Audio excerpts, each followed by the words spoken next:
Calling this meeting to order. Mr. Clerk, please conduct the prayer and the flag salute.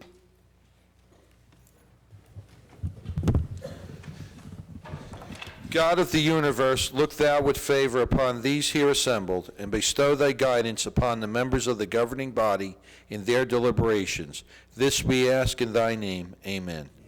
I pledge allegiance to the flag of the United States of America, and to the republic for which it stands, one nation, under God, indivisible, with liberty and justice for all.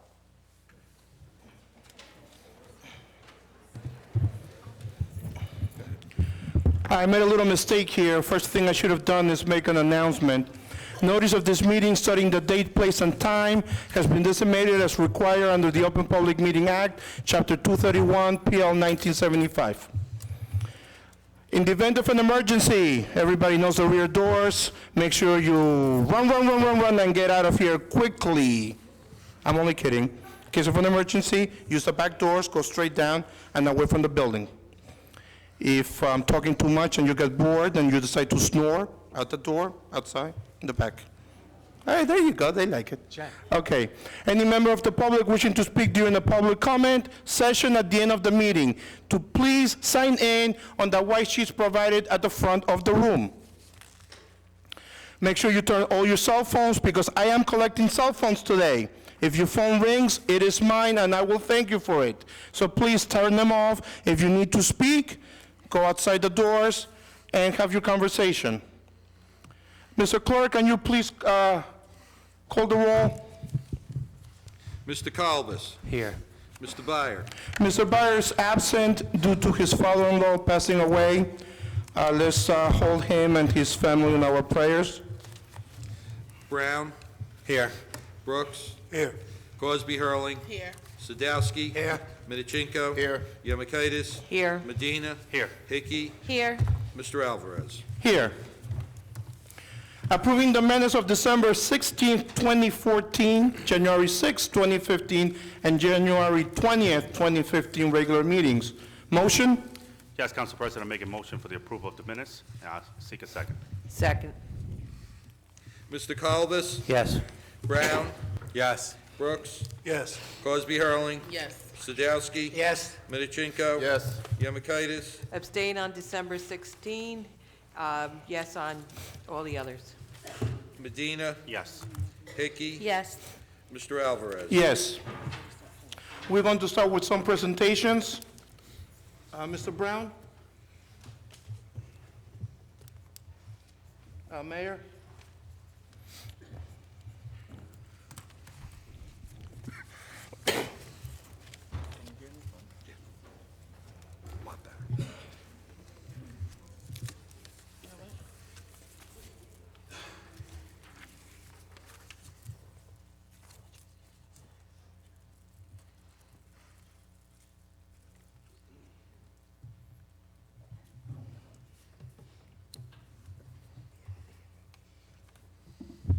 Good evening, everybody. One of the advantages of being in a town like Linden and having your family living here all your lives is that you develop relationships, and you develop friends. And one of our friends had an untimely passing 10 years ago. His name was Joe Saliga.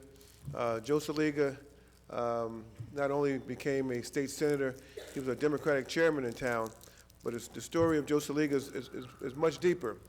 Joe ran for a 7th Ward councilman back in the 80s, and at the time that he ran for council, my grandmother and grandfather were Democratic committee people in town, already elected. They abandoned the Democratic Party and formed their own line with Joe, and Joe won his first election. And the argument was very simple. Joe's father was friends with their children, and it was a no-brainer. He said, we support our friends. And it was through that I got my first, what I call lesson of being independent in politics. You can think for yourself and you can do what you feel is right.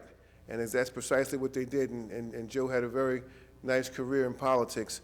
And he did a lot for a lot of people. And there are many people in this town who are still working as a result of him being involved in politics. So And not only that, when I ran in my first successful campaign, Joe was my campaign manager, so I learned a lot. I used that template that was given to me by Joe for my first campaign, and I've used it ever since. I mean, I've modified it with a little bit of Facebook, and I've modified it with a little bit of social media, but I still stick to that same template, and I'm very thankful and grateful to have been involved with Joe Saliga, and I probably wouldn't be standing here right now had I not taken a good lesson in politics from Joe Saliga. So tonight we are reading a resolution. We are commemorating the 10th anniversary of the passing of Joe Saliga. And when I first started, I didn't need glasses, but now I need glasses. I was a young guy back then. The resolution reads as follows. Mayor, 1 minute. Yes. Mayor, can we have Anne Marie Saliga? Oh, yes. Oh, I'm sorry. Anne Marie, please come up. Sorry.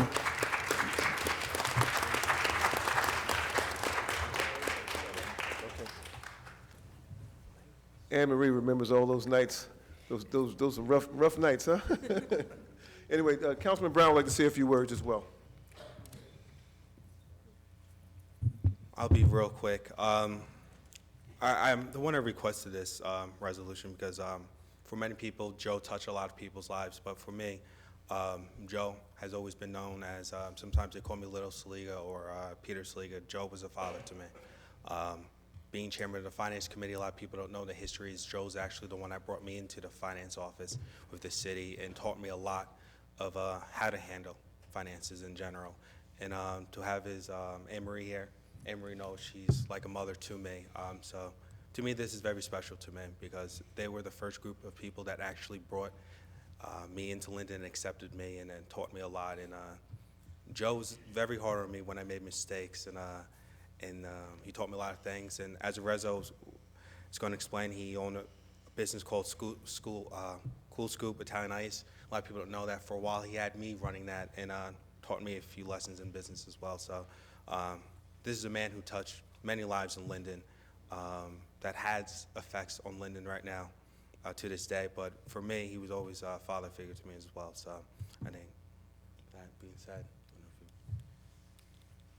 Resolution reads, whereas Joseph S. Saliga Jr.'s commitment to serving the public began long before his first run for elective office when he put together community events to raise funds for those less fortunate than himself, and whereas Joe S. Saliga Jr.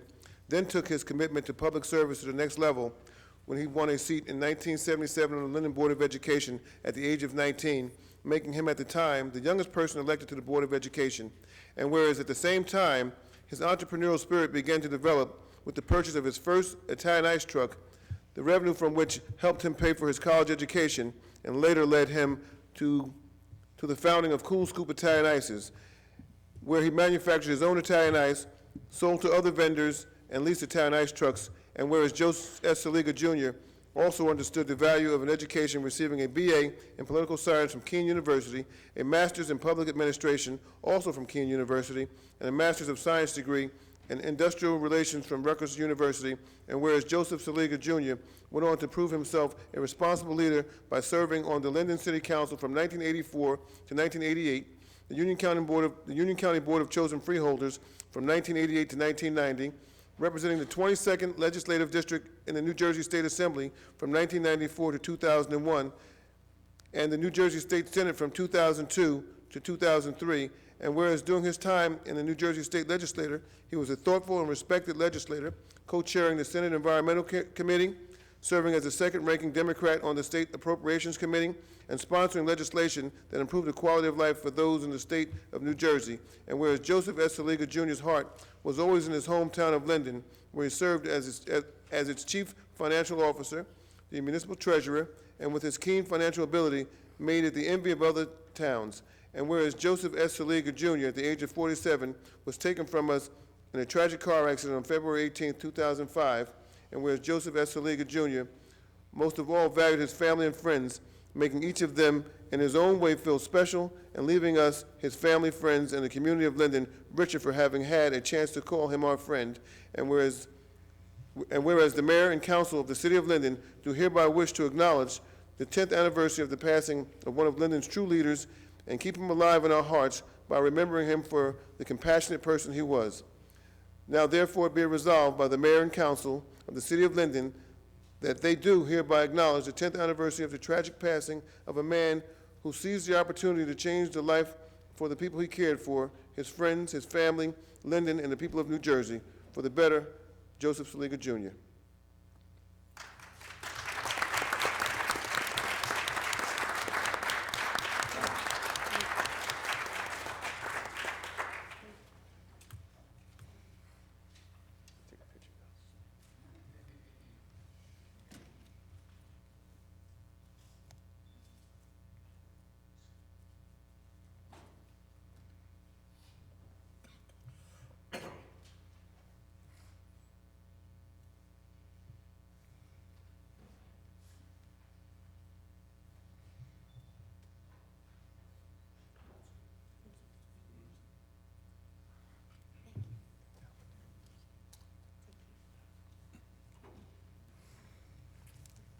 Thank you, everyone on council.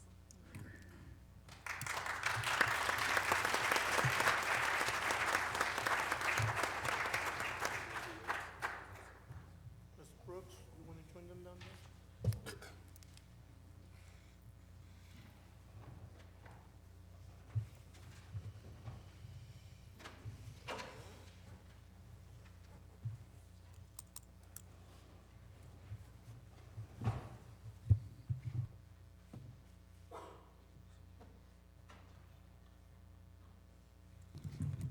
It's always a great thing when we can honor one of our young people in our town.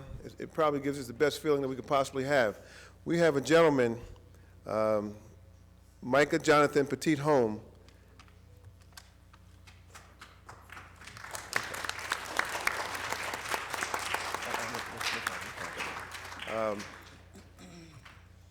And we're acknowledging his outstanding career in track. But without further ado, I'm going to let my colleague, Councilman Monty Brooks, acknowledge some individuals that are here in the audience tonight, some great members from our community who did some outstanding things in athletics in our town and really kind of put Linden on the map. Long before we had great basketball teams, we had these gentlemen. Mr.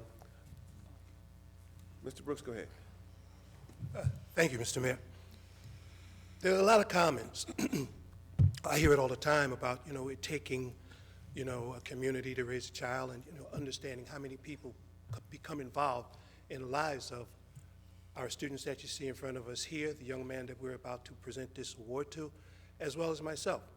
And this gives me an opportunity to talk about two individuals that are Linden graduates, Linden High School graduates, from the city of Linden, spent all of their time in Linden, family still in Linden, and actually one lived around the corner from me and the other down the corner from me, both of which I learned how to play every sport that I know how to play from the gentleman that I'm about to talk about now.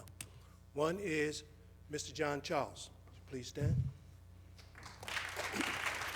Mr. John Charles was a first Linden High School graduate, first round draft choice of the New England Patriots. Also, come on. Graduate of Purdue University, okay? What else happens here? All good stuff, okay? Purdue University, great athlete there, Linden grad, did all of his work for Linden, and one of the great guys that I know, Mr. John Charles. Seated next to him, Mr. John Moon. Also, Linden High School grad, lived down the corner from me, world-renowned coach. Mr. Moon is a coach at Seton Hall University. Also, Mr. Moon, I don't think I'm giving this away when I say that Mr. Moon has been appointed. He is the coach for the U.S. Olympic team Pan Am Games in Montreal. Head coach John Moon, Linden High School graduate. In front, we have Mr. Walter Martin, also Linden grad, 30-plus years service to the city of Linden. Also, a member of the Linden Hall of Fame. Jonathan Michael Pettit Holmes, when you stand forward, please understand that there are people who will always help you, like the mayor, myself, and people who are in the background. Those people in the background are now seated before you. Please come forward.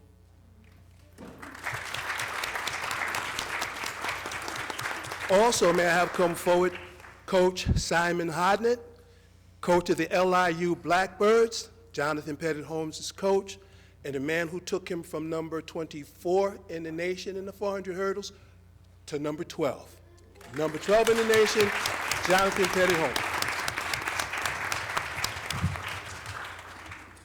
Resolution recognizing Micah Jonathan Pettit Holmes for his outstanding track career. And although I like to say that, Micah Jonathan Pettit Holmes, as you guys know, was also an IB student. That means he was an international baccalaureate student. That also means that when Jonathan Pettit Holmes entered LIU University Brooklyn, he entered with 6 college credits already completed, serviced at Linden High School. Whereas Micah Jonathan Pettit Holmes, a native of Port-au-Prince, Haiti, settled in Linden, attending Linden High School and graduating in 2012. And whereas during his senior year at Linden High School, Micah Jonathan Pettit Holmes distinguished himself by earning first-team All-State track and field honors in the 400-meter hurdles. And whereas he went on to attend Long Island University, Brooklyn on a track scholarship and is entering his junior year there. And whereas in college, JoJo, as his teammates call him, has continued to excel in track, being recognized as one of the top 400 hurdlers in the country. And whereas upon Micah Jonathan Pettit Holmes' college accomplishments are 2013, 2014 second team All-American, 400 hurdles, 4-time NEC 600-meter relay champion, 2-time NEC 500-meter champion, 2013, 2014, second place 400-meter hurdles, 2014 Penn relays, and many others, too numerous to mention. Whereas the mayor and council of the city of Linden wish to congratulate Micah Jonathan Pettit Holmes on his outstanding accomplishments and thank him for being outstanding recognition to the city of Linden. Now therefore be it resolved by the mayor and the council of the city of Linden that they hereby recognize Micah Jonathan Pettit Holmes for his many outstanding accomplishments in track and field and wish to express their gratitude for his exceptional representation of the city of Linden and its residents, and be it therefore resolved that a copy of this resolution be appropriately presented to Micah Jonathan Pettit Holmes and be placed in the minutes of the city council of the city of Linden in permanent acknowledgement of his accomplishments.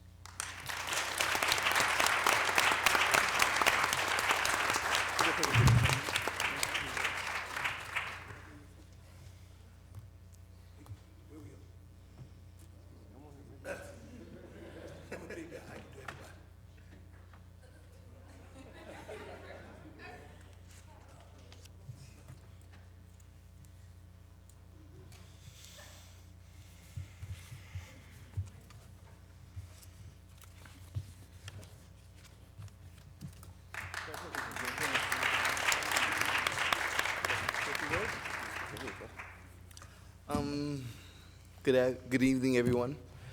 I won't be saying much, but I just wanted to thank everyone for the prayers and the constant support that you guys have given me.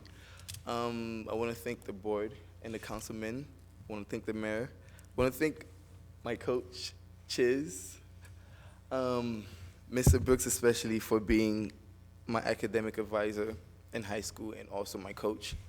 I want to thank Mr. Martin and his family for being there when my parents passed away.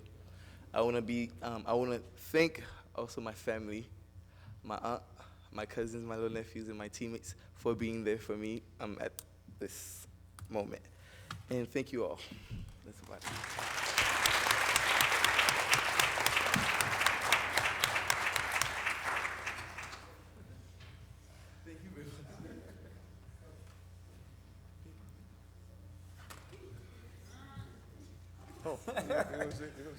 I didn't. Yeah. First of all, I'd like to thank you guys for allowing us to be here. Thank you to the city of Linden for blessing this young man with the accomplishments that he's done and for continuously supporting him. Thank you to the board for acknowledging his accomplishment and for continuously supporting him as well. Thank you.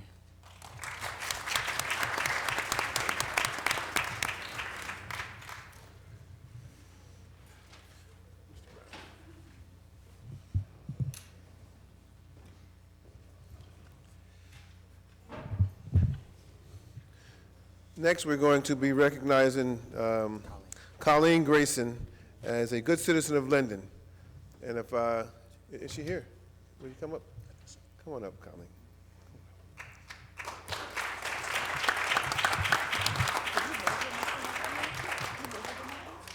If anybody ever goes by the PAL building, you'll see nice shrubs along the building, and the nice colored mulch, very decorated. And you would think that the city had done that, but it wasn't the city. It was Colleen.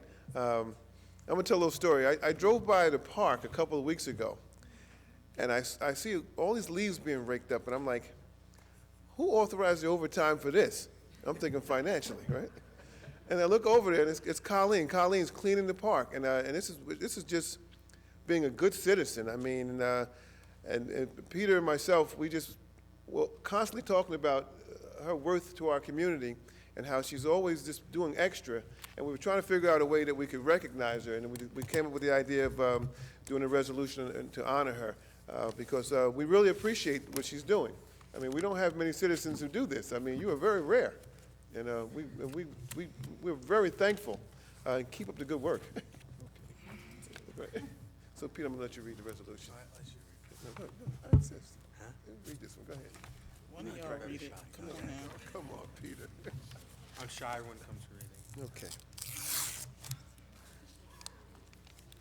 The resolution reads, it's a resolution recognizing the efforts of Colleen Grayson as a good citizen. Whereas Albert Schweitzer once said, even if it's a little thing to do something for those who have need of a man's help, something for which you get no pay but the privilege of doing it. Remember, you don't live in a world all your own. Your brothers are here too. And whereas many of our fellow citizens have adopted this philosophy, doing things not for recognition, but as a statement about the type of community they want to live in. And whereas Colleen Grayson, a resident of Linden, has quietly taken on the role of making her neighbor and the city of Linden a better place for residents, and whereas Colleen Grayson, a resident of East Blanky Street, has made improvements to her neighborhood by cleaning up nearby Dobson Park and the PL property each morning and evening, and whereas she has unselfishly spent her own money to beautify the PAL building by purchasing and planting shrubs and flowers to make Linden a better place. Whereas the mayor and council of the city of Linden wish to express their heartfelt appreciation to Colleen Grayson for all her efforts. Now therefore be resolved by the mayor and council of the city of Linden that they hereby thank Colleen Grayson for her unsolicited efforts that were done by her for no other reason than the privilege of doing it and expressing their gratitude and efforts to make Linden a better place. And be it further resolved that this resolution be entered into the minutes of the council of the city of Linden and that a copy be presented to Colleen Grayson in permanent recognition of the foregoing. Thank you so much.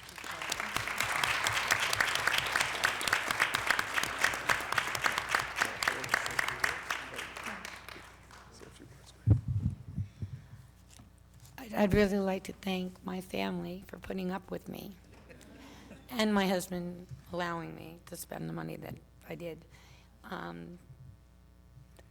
You would always find me at the park.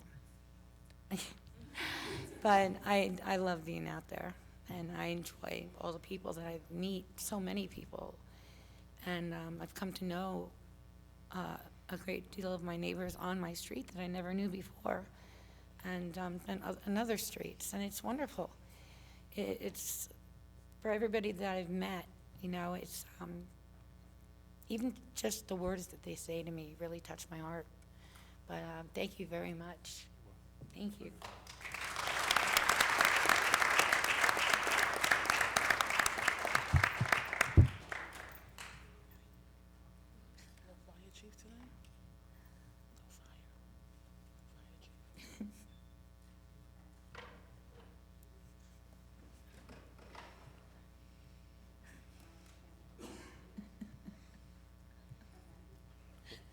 Thank you.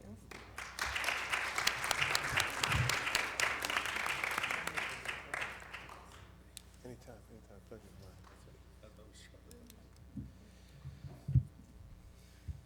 And I want to say, last but certainly not least, okay. I have to acknowledge our Linden High School cheerleaders. That's right. Of which many I've known for a very long time. My daughter has cheered through the Pop Warner program right through high school, and she cheers for a competitive squad, and some of the other girls here are also high school cheerleaders and on a competitive squad. But I've had the privilege of being with these young ladies for a very long time, and I became known as because I didn't have any sons who played football, I had to bring my daughter to cheer practice, and I became known as like the cheer dad, you know what I mean?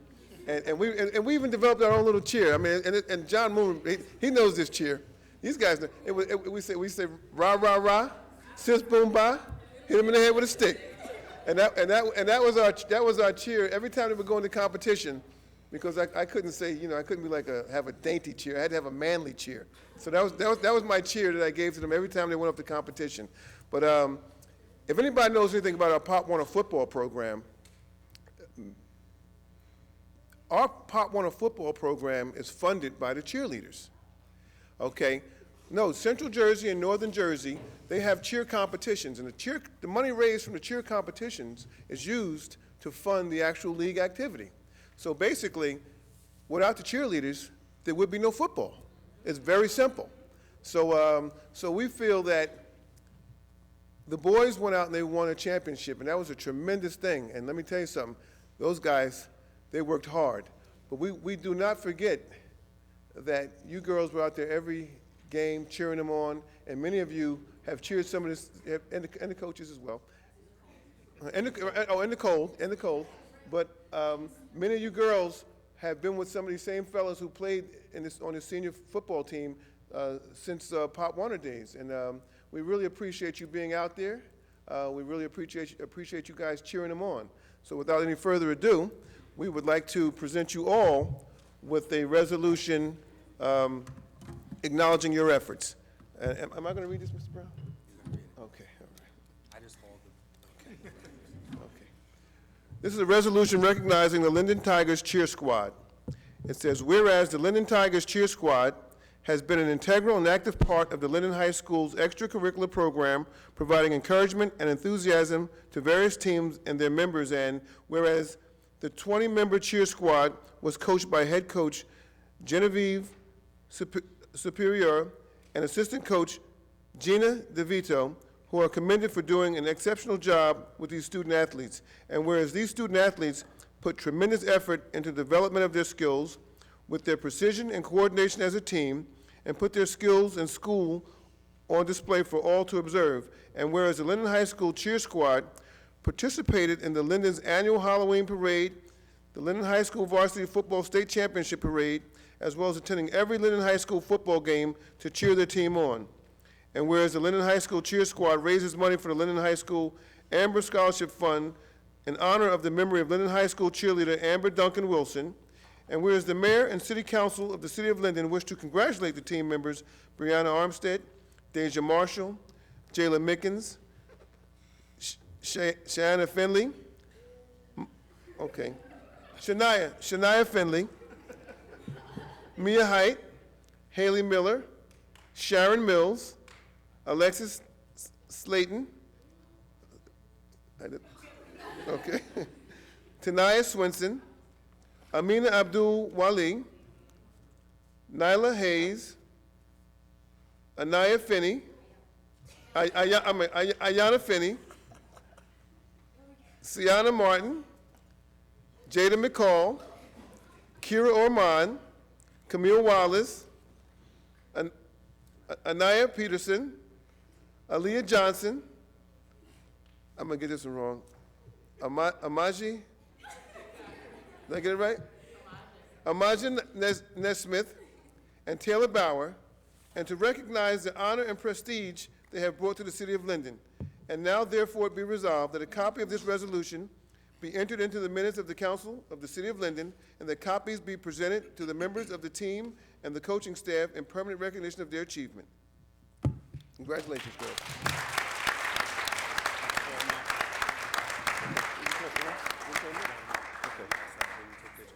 Okay, you girls can come up, we'll give you your awards.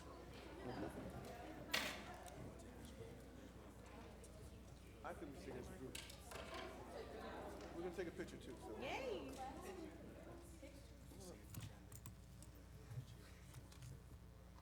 Jim, would you like to say a few words? Okay, hey, come on, come on.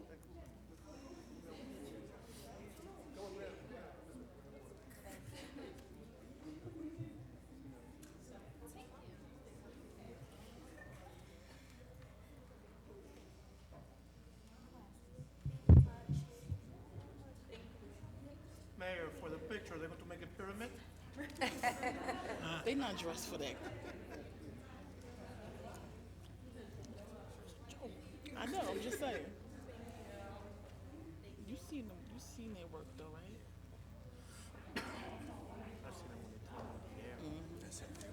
Thank you. What? Are you missing the girl? No, those two are the ones that quit. Yeah. Yes. Are you saying something or am I going? Yes. All right, go.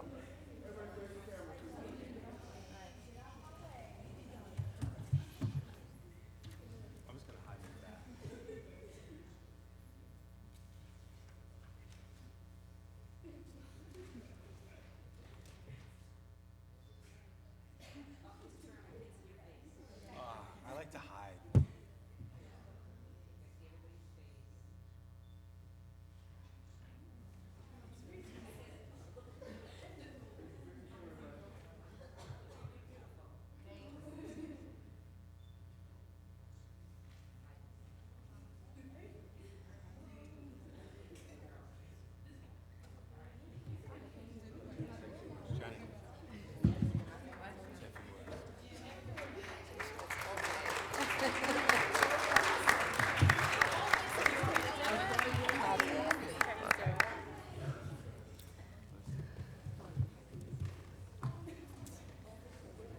I'm going to. Okay, I would like to, first of all, thank both of you and everybody up here for allowing us girls to attend and awarding us with these resolutions. We're very grateful for it. I would also like to thank you for not letting me know that I had to do a speech. The girls know I get very nervous when I have to do a speech and I don't know. But I would like to say, these girls, they work very hard. Most of the girls on here are seniors. I've been with them since they've been freshmen. And they're graduating, and it's upsetting. But I'm proud, and they're going to be going on to bigger, better places, and I know that they're going to do very well because they strive and they do everything that they can, whether it's academic, whether it's cheerleading, anything. I'm very proud of all of you. Thank you.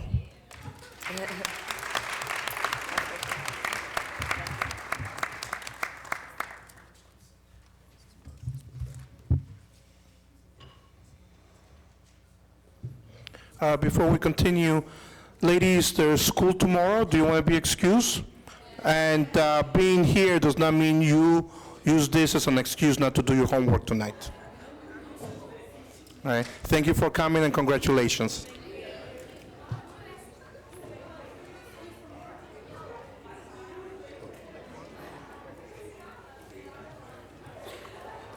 Also, to everybody, we were supposed to have the football team here. It was unable to get it done. I believe it was because of the weather. But we will be honoring the football team next month for anybody who's leaving now and wants to come back next month. Okay. Football team next month.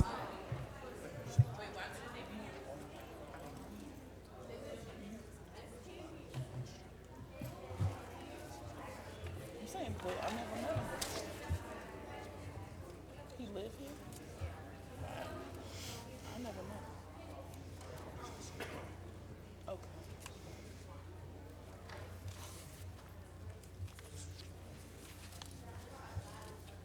Oh.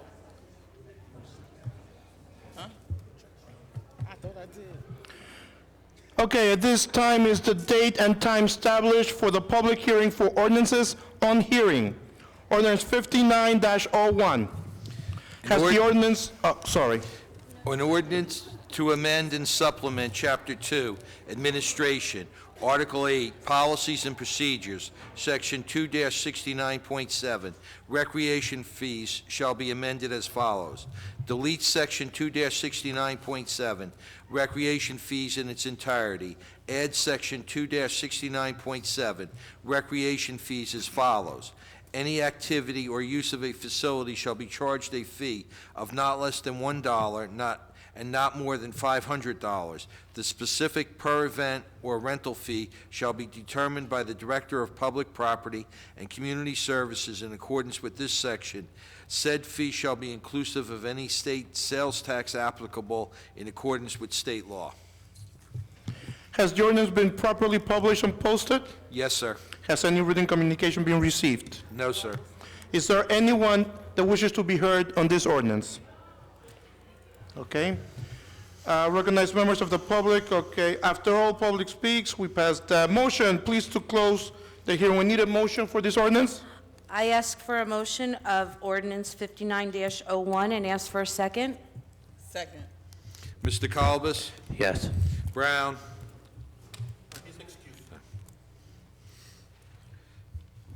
Brooks? Yes. Cosby Hurling? Yes, thank you. Sadowski? Yes. Minichinko? Yes. Yemakaitis? Yes. Medina? Yes. Hickey? Yes. Alvarez? Yes. Ordinance 59-02. An ordinance to amend and supplement Chapter 7, Traffic, shall be amended as follows. 7-33, Handicap Parking Regulations, 7-33.1A, Handicap Parking on Street. Add 1162 East Henry Street, 1 space. Has the ordinance been properly published and posted? Yes, sir. Has any written communication been received? No, sir. Is there anyone that wishes to be heard on this ordinance? Then I ask for a motion, please. Council President, I move that the hearing be closed and ordinance 59-2 be adopted and request a second. Second. Mr. Kalbas? Yes. Brooks? Yes. Cosby Hurling? Yes. Sadowski? Yes. Minichinko? Yes. Yemakaitis? Yes. Medina? Yes. Hickey? Yes. Mr. Alvarez? Yes. Motion 59-03. An ordinance to amend an ordinance entitled, an ordinance establishing a schedule of titles, salary ranges, and regulations for maintaining the classification and salary standardization plan of all employees of the City of Linden, passed August 15, 1995, and approved August 16, 1995. Add 4JJ1, clerk driver, minimum salary $1, maximum salary $1. Has the ordinance been properly published and posted? Yes, sir. Has any written communication been received? No, sir. Is there anyone that wishes to be heard on this ordinance?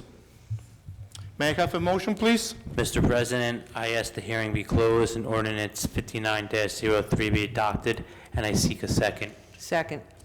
Mr. Kalbas? Yes. Brown? Yes. Brooks? Yes. Cosby Hurling? Yes. Sadowski? Yes. Minichinko? Yes. Yemakaitis? Yes. Medina? No. Hickey? No. Mr. Alvarez? Yes.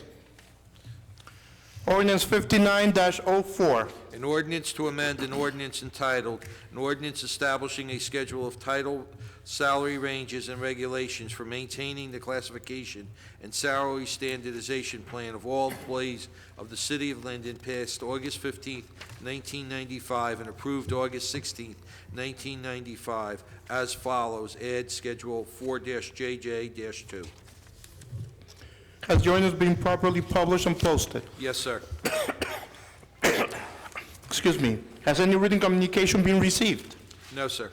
Is there anyone that wishes to be heard on this ordinance? This is going nice and quick. Can I have a motion, please?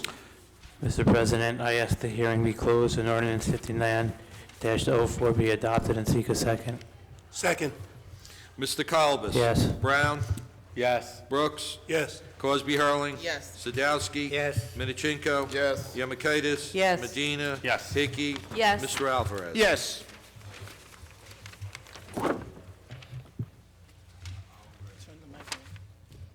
All items listed with asterisks are considered to be routine by the City Council and will be enacted with one motion. There will be no separate discussion on these items unless a council member or citizen so request, in which event the item will be removed from the general order of business and considered on its normal sequence on the agenda, items 1 through 5. Does anyone wish to remove any item?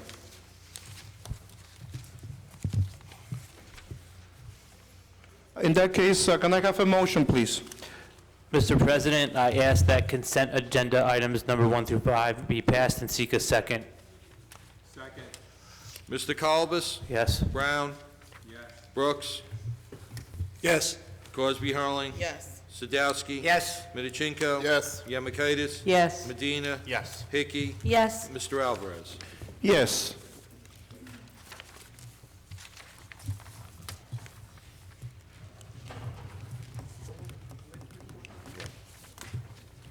At this time, we go into committee reports and comments from the members of the governing body. Let's start with Mr. Calvis. Thank you, Council President. From the License Inspector's Office, the City Clerk's License Division is submitting this monthly report for the month of January 2015. This office issued 12 dog licenses, 52 miscellaneous licenses, and collected $7,231. From the Personnel Committee report, number 1, in the Law Department, the acceptance of John Hudak, Municipal Attorney, resignation effective February 5th, 2015. Approval is requested to pay Mr. Hudak for all his unused accumulated 2015 time. Number 2, the Department of Public Property and Community Services, the acceptance and approval for seasonal workers. The list is on file in the Treasurer's Office. Number 3, in the Division of Public Works, the acceptance and approval for seasonal workers. The list is on file in the Treasurer's Office. Number 4, the Clean Communities in the Clean Communities Program, the acceptance and approval for seasonal workers. The list is on file in the Treasurer's Office. Number 5, the approval of the following FMLA, NJFLA leaves.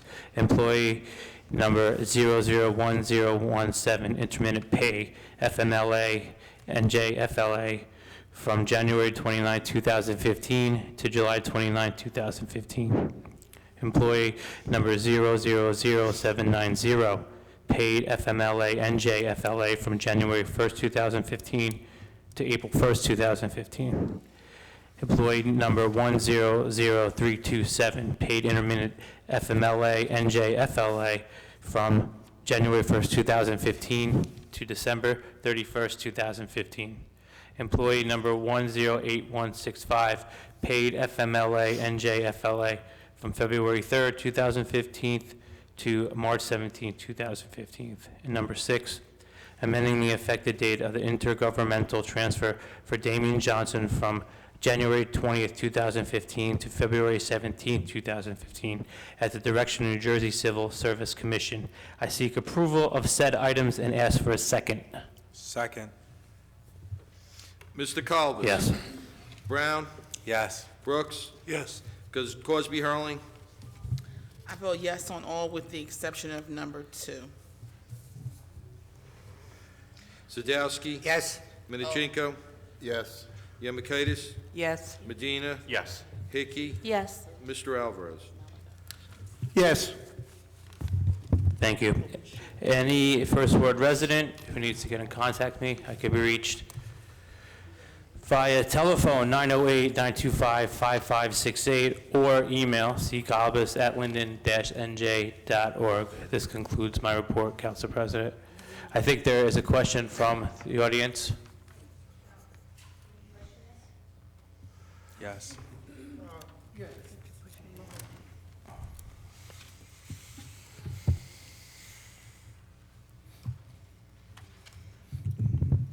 I'd just like to know, for number 1, what is the unused accumulated time?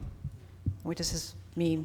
Like the dollar amount or? Well, let's just, the time or the dollar amount, whatever.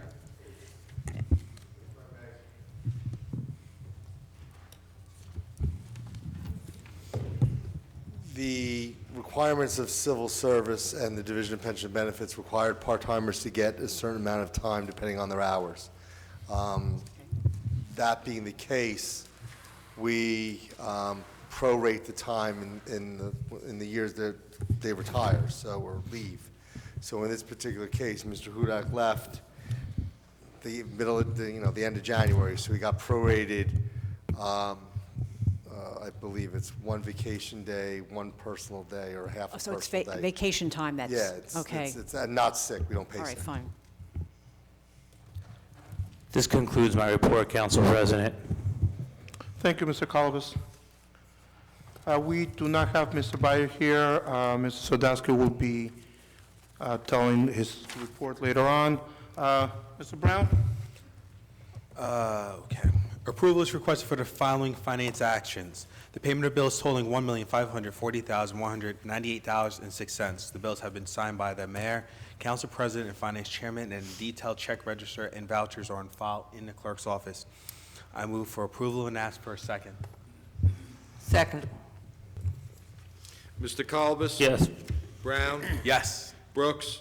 Yes. Crosby Hurling? Yes. Sadowski? Yes. Medichinko? Yes. Yemakaitis? Yes. Medina? Yes. Hickey? Yes. Mr. Alvarez? Yes. End of report. Thank you, Mr. Brown. Monty? Thank you, Council President. The report is from the Department of Public Property and Community Services, submitted by Traffic Maintenance Supervisor Tyrone L. Givens. I hereby submit the monthly financial report for the Division of Transportation and Parking. This report includes a collection of Orange Street parking meters, railroad parking lots, railroad parking permits, and merchant parking permits for the month of January 2015. New York side collections, $5,687. Trenton side collections, $5,384. Credit card transportation, $17,641.20. Parking meter collections, $12,081.70. Railroad permits, $8,932.22. Merchant permits, $4,708 and no cents, for a grand total of $54,408.12. I move the approval for the, That doesn't need to be voted on. that concludes my report. Thank you, Mr. Brooks. Ms. Cosby? Thank you, Council President. Good evening to those of you who are left in the chamber. I want to just give some information from the 5th Ward. Just as a reminder, we are doing a traffic study on Alexander Avenue from Dill Avenue to St. George's Avenue, as there's a concern about truck traffic and the speeding from the car dealership. So if you have noticed the blank black box, it's still recording, but it's just not lit up. So if you saw that on the corner, that's what it's doing. There's also another issue on Dill Avenue near School Force vicinity on Garfield. There have been several accidents recently, and I've also requested to have a traffic study done in that area as well. It's the same issue that we have in Orchard Terrace with Councilman Medina. It's a thoroughfare. People think that it's a speedway, and until we can actually get our speed humps, which were budgeted for this year, engineering, then, we're going to ask people just to be mindful that it's a school area, lots of pedestrians, and to please slow down. I wanted to thank my neighbors who are working with the sanitation department on the new trash collection. And with the number of holidays that we've had recently, still follow the schedule. I know that there was a question about trash today, but it's really being picked up tomorrow because of the holiday. Just be mindful of your calendar that was sent to you. And thank you for reading my emails, because there were a couple of streets that I missed in our ward when I tried to give out which 5th Ward or 8th, district you're in. So thank you to the neighbors for doing that, and also for letting me know that the streets were missed. We have our annual celebration of Black History. It's going to happen next Thursday at the Linden Multipurpose Center at 7:00 p.m.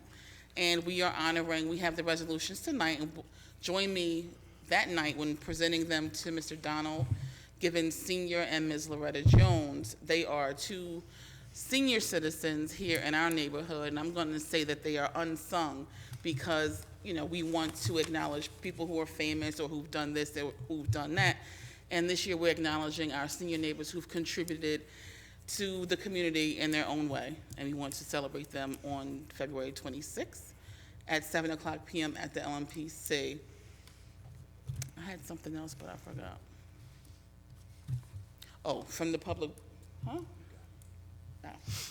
From the Public Works Committee, we have the crews, they've been out, they've been trying to clean the streets, but we also have an issue with snow removal. So we've asked the management to come back to our committee with a plan that would, of course, needs to be blessed by the committee. When you have snow, and it was on Wood Avenue, I don't know if you all have seen this, you couldn't get to the parking meter. So I know the mayor had issued a directive not to give tickets. If you can't pay the meter, how then would you give someone a ticket if they can't get over the humps? So what we're trying to look at is getting back to where we used to be in parts of town, where there was not just snow plowing, but snow removal to make the streets safer and more passable. So that's something that we're looking into, and I just wanted to let everyone know that. What else do I have? That's pretty much all I have for the board. But I wanted to say happy birthday to Peter from this month, and happy birthday to Nancy in Treasury, and happy birthday to my friend, Freeholder Chris, and happy birthday to me, because my birthday is next week too. And we're gonna be in my ward. You guys are welcome just to come by and pass and say happy birthday, and just come. We'll be at the Luna, which is a little place in the 5th Ward, 1900 block of St. George's Avenue. And that concludes my report. Ma'am, you have a question?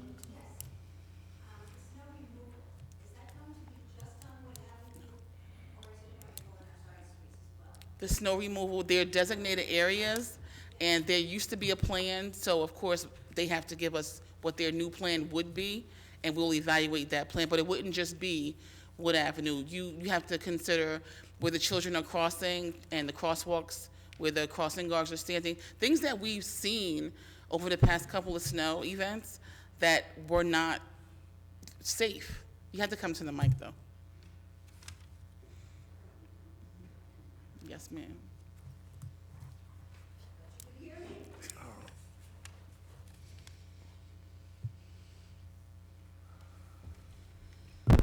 The reason I'm bringing this up is because I have an 86-year-old neighbor who is out there plowing her driveway, and she keeps on getting plowed in after the plows have gone by. And she's out there again, trying to get her own car out because they just pile up the snow. I'm hiring kids. She's not. She's going to have a heart attack out there. But I've noticed that you had a small plow going right over here on Helen Street, and he was going in and out of the cars. I think if everybody could put their cars into their driveways, if they've got a driveway, even if you have a two-family house, everybody should try and get into the driveway. So they just would plow out, they would do their cleaning up their sidewalks and their driveway, and then not get all that heavy, hard, icy snow put right into your apron again. That's all. I agree. And since I still have the mic, I wanted to I have a new telephone number. And I noticed that a lot of people are not leaving a message. It's an internet phone, and I'm using 908-718-7933 because in the event that I cannot pick up, it's a Google Voice phone, and then I can just read the message through the email. Of course, everybody has email on their phone. So if you're calling and you want me to call you, please leave a message, and I'll be able to read the message or announce your name, so then if I can pick up, I will. So to reach me by phone, my number is 908-718-7933, and the email is the same, rcosbyhurling@linden-nj.org. Sorry. Thank you, Ms. Cosby. Mr. Sadowski, you have 3 minutes. I'll cut it down to 2. Okay, first, I just want to wish you happy birthday. Okay. I have a report from the engineering department. Let me read it out, even though I'm not in charge. This is from the engineering report, February 17th, and so on. The Federal Emergency Management Agency has forwarded revised preliminary flood insurance rate maps These maps raise the 100-year flood zones by approximately 4 feet in tidal areas of Linden.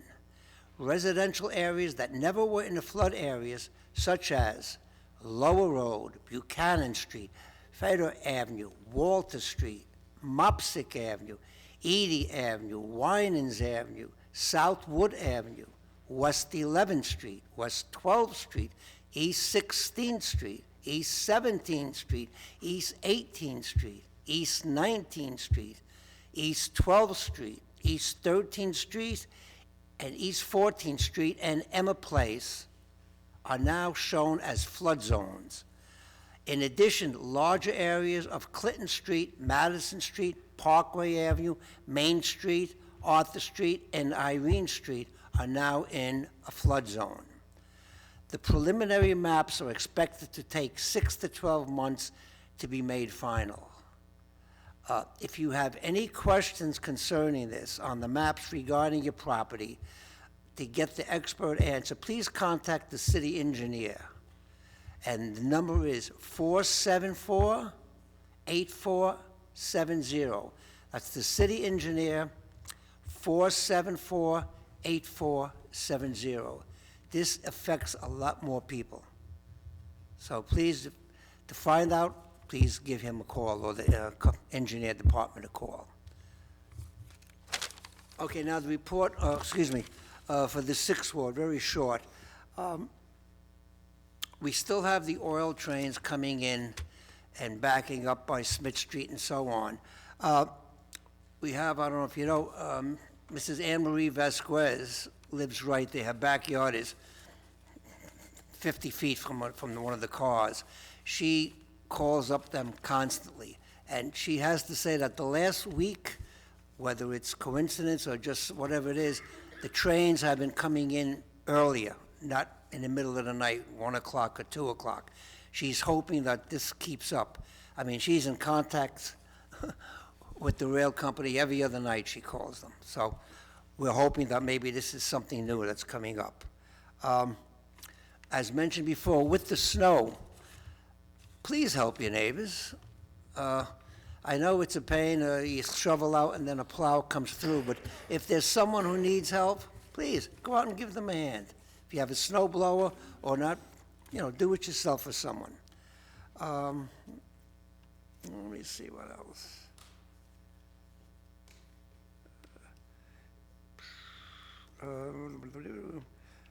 On 10th, 11th, 12th, 13th, 14th Street and Clinton Avenue, the water company is putting in new water lines, which means the street are being dug up. There has been a problem with parking. They put up signs that the city didn't want them to about parking. Finally, the city put up different signs. There is, on those streets, there's no parking from 7 a.m. to 6 p.m. It is supposed to end on the 20th, which is a couple of days from now. But at the beginning, it was up till beginning of March, so they are trying to help the people out. The people have a tough time up there with the parking, and now with the snow too. So please hang in. The city's trying the best.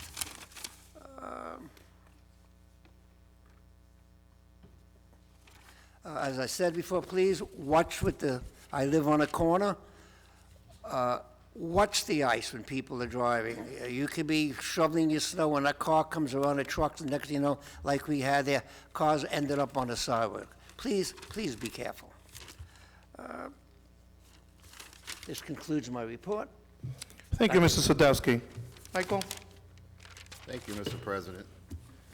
From the Construction Code Department, the Construction Code Office had issued 112 permits and 18 certificates for the month of January 2015. We have collected $133,420 in fees for the month and have turned it over to the Treasurer's Office.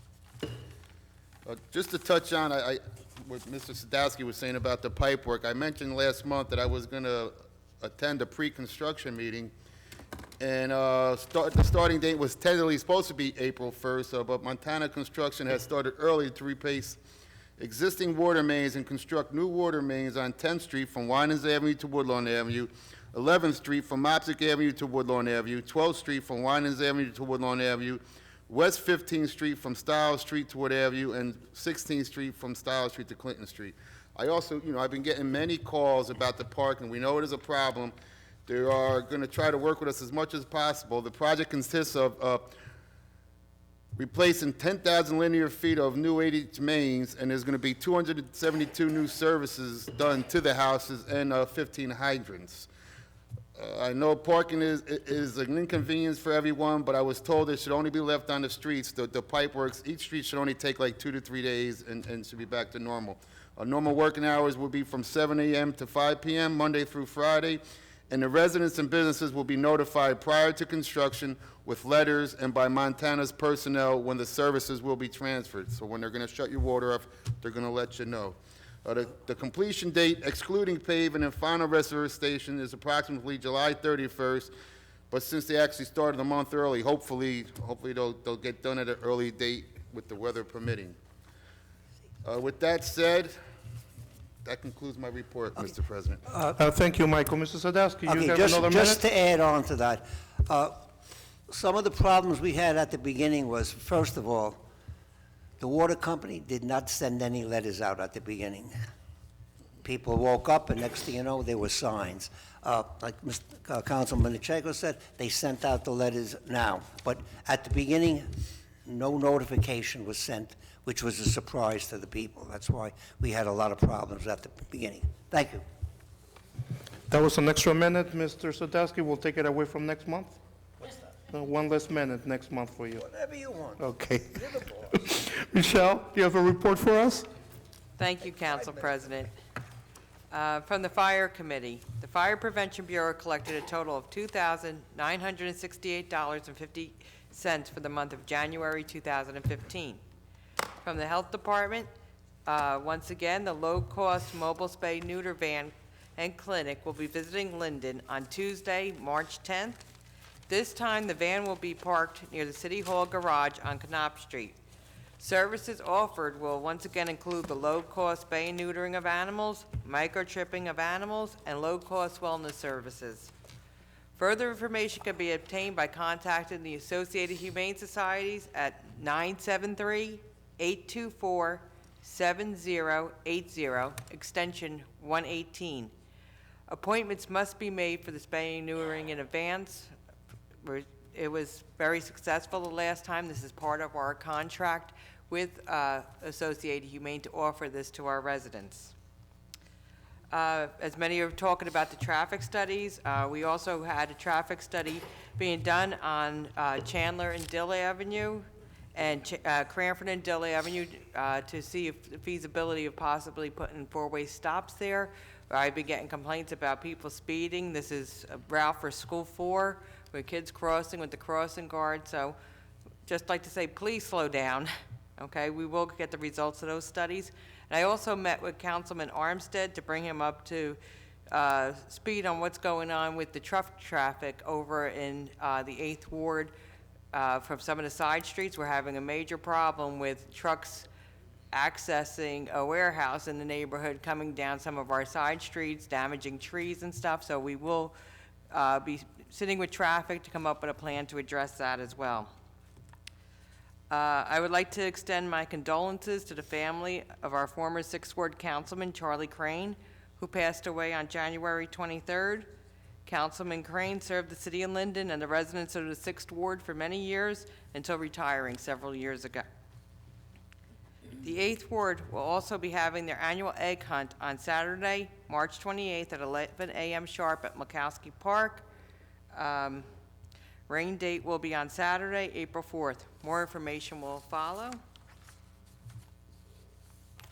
And I was also asked to announce that the Friends of Linden Animal Shelter, FOLIS, will be having the FOLIS Applebee's Flapjack fundraiser, spring 2015, on Saturday, March 14th, from 8 a.m. to 10 a.m.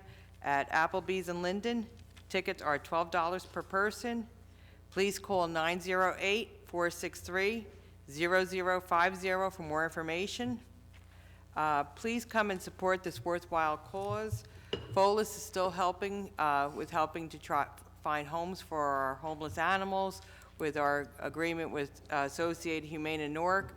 This is a volunteer nonprofit organization, and they need funds to run this, so we ask for your support to come out for that. That concludes my report, Mr. President. Thank you, Councilwoman. Mr. Medina? Yes, thank you, Council President. Good evening, everyone. Just I have a short report, but I have a couple things that I want to just acknowledge from the Ninth Ward. I've been getting a lot of calls, especially when it comes to reference to potholes. So just want to let the people know I'm aware of all the potholes. There's potholes throughout the city, everywhere I can imagine, in New Jersey due to all the snow and whatnot, especially concerning Raritan and DeWitt. I know that end looks pretty bad. I actually spoke to our city engineers. I know that this year they're going to pave between Livingston and Hillside. Try to get that reversed, but as per our city engineer, the way the grant money, the grant was actually written, it was written to where it needed to start on St. George and it has to go all the way down, and they just can't just stop it and start it at the other end. Again, I wasn't around when that deal was made, but they have to go in one direction. They just can't leave a gap for some odd reason. But I asked DPW to please get out there as soon as possible, put in some cold patch. Obviously, everyone knows that cold patch does not last. As soon as another plow truck comes around, it just rips it right out. So we'll try to stay on top of that, and as soon as it gets warmer, they'll go out there with the hot box and the good stuff, and they'll do some real patching. And hopefully, by 2016, maybe, the rest of the DeWitt will be completed. But I just wanted to acknowledge that we have potholes everywhere, but we're working on it. Also, I also want to thank some of the folks that live along DeWitt Terrace. Doing this job, you rarely get compliments, but the people on DeWitt Terrace are a lot happier now. The speed and the traffic flow has definitely improved on DeWitt Terrace, especially for the parents dropping off their children at McManus. I'm hearing a lot of good feedback. In the beginning, it was rough. It was a change, but we're hoping to have the last stop sign on Fernwood and DeWitt hopefully installed by the end of this month or not beginning of March. I know the Traffic Bureau are a little bit tied up at the moment and they're doing other projects, but by the springtime it should be all done when it comes to DeWitt and Orchard Terrace. But I just want to thank those folks, those positive phone calls, and I like to hear positive news from the community that something that was changed is actually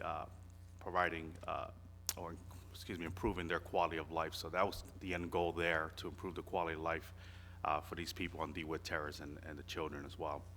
Councilwoman Cosby Hurling mentioned earlier the speed humps. I spoke to the traffic department. We're going to reevaluate the speed humps after all the stop signs are installed.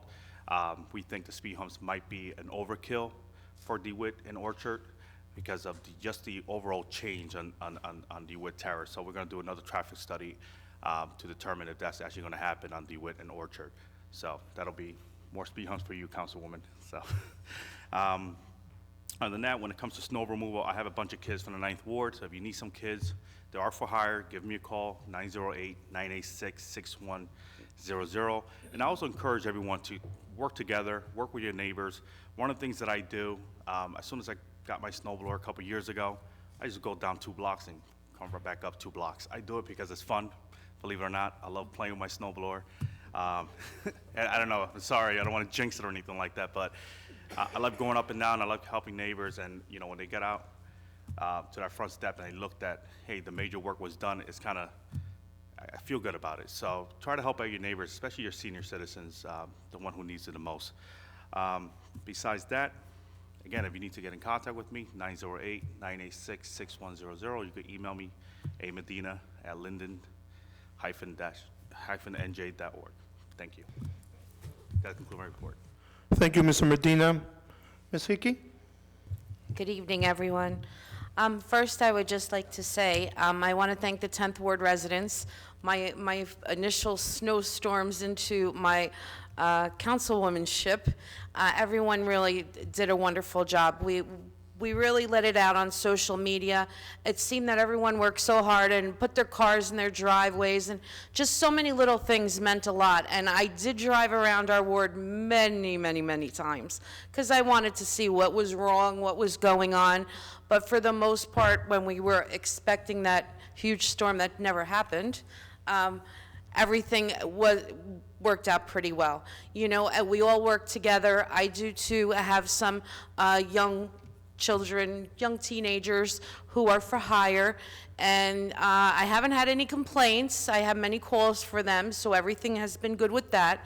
As Councilman Medina also stated, I feel like just taking his report and say, yeah, 10th Ward on. I know there's a lot of potholes in our wards as well. I know Academy is horrible. Like he said, we can fill in these potholes. They're just going to pop right out. After driving around the rest of the city, I have to say, though, our ward isn't as bad as others. Because it's funny how you notice these things now, more so now that you're on council. As far as my committees go, many of you know I'm on negotiations, and I've been starting to meet with the attorneys in our committee, so we are moving forward with that. And also our Revenue Enhancement Committee, which is a committee I'm very excited about. I'm looking forward to inviting other organizations and committees to join us with the Revenue Committee, because I think it's important that we all start working together, and so everyone is on the same page so we accomplish more. Everybody's on a different page. We're not going to accomplish the things we need with all these new projects going up in our city. People who have attended Casino Night for the Linden Housing Authority, another fabulous night. I can't thank you enough who are coming. If you didn't come this year, I hope to see you next year. Everyone had a great time, and we raised a little bit of money for our seniors and our disabled residents who live in Linden. I want to send out my condolences to the Crane family, and also to Councilman Byer for the loss of his father-in-law. And just two reminders that I have. Well, one, 9th, I've spoken to Councilman Medina shortly, within the next month or two. We're going to start having combination meetings where the 9th and the 10th Ward will have a joint meeting, so we can all come together. And again, we're on the same page. 1 month we'll have it in his ward, 1 month we'll have it in our ward, and we'll have guest speakers and different things just to keep the community informed. And lastly, just two announcements. This Saturday at Applebee's, the ROTC, which is a great group of kids who are always volunteering and helping in our community, looking for service hours, are having a breakfast from 8 to 10 a.m. If you can go out there and help them, it would be so greatly appreciated. And like I said, there are a bunch of kids who really do appreciate it. And also on Wednesday, February 25th, the Ladies Auxiliary will be having a fish and chicken dinner from 5 to 7 p.m. at the Knights of Columbus. You are able to pick up tickets at the door as well. My phone number, just in case anybody needs me, because I did forget last month, 908-347-4548. Please feel free to call me with any issues, ideas. I'm always there to try and help in any way I can. And that concludes my report, Council President. Thank you. Thank you, Ms. Hickey. Mr. Brooks? Thank you, Council President. Again, being new to the council and getting the first opportunity, as Ms. Hickey said down the end, to work in the first snowstorm, one thing that hasn't been mentioned, I haven't heard enough of it mentioned here. Yes, our communities were absolutely great in terms of being able to help one another, assist seniors, but what I haven't heard is that I had great information from members of this council. Council people calling me and saying, Mont, take a look at this particular street, and someone else giving me a call. So the council worked together as well. So wasn't a surprise to me, because I said it when I first got here, and I'll continue to say it, that to my right and to my left are great people who work together. And it made my job a lot easier in terms of getting information from fellow council members as it relates to what was going on, even though they were not in my ward. And as I drove around, I was able to share that information. And again, it made it easier and I think better for every resident for the city of Linden. And also, seldom do I get a chance to talk about my phone number, because Rashana kills me so much about it. But my phone number is, in case you want to contact me, is 908-406-8537. Again, that's 908-406-8537. And thank you to every council member here for the support that they've given me. Thank you, Mr. Brooks. Mayor, before you give us your report, there was a cheer that you made before. Can you repeat that? It was rah, rah, rah, sis, boom, bah. Hit him in the head with a stick. Thank you, sir. May I have your report, please? That's an old Linden cheer. That's an old Linden cheer. It started right here in Linden.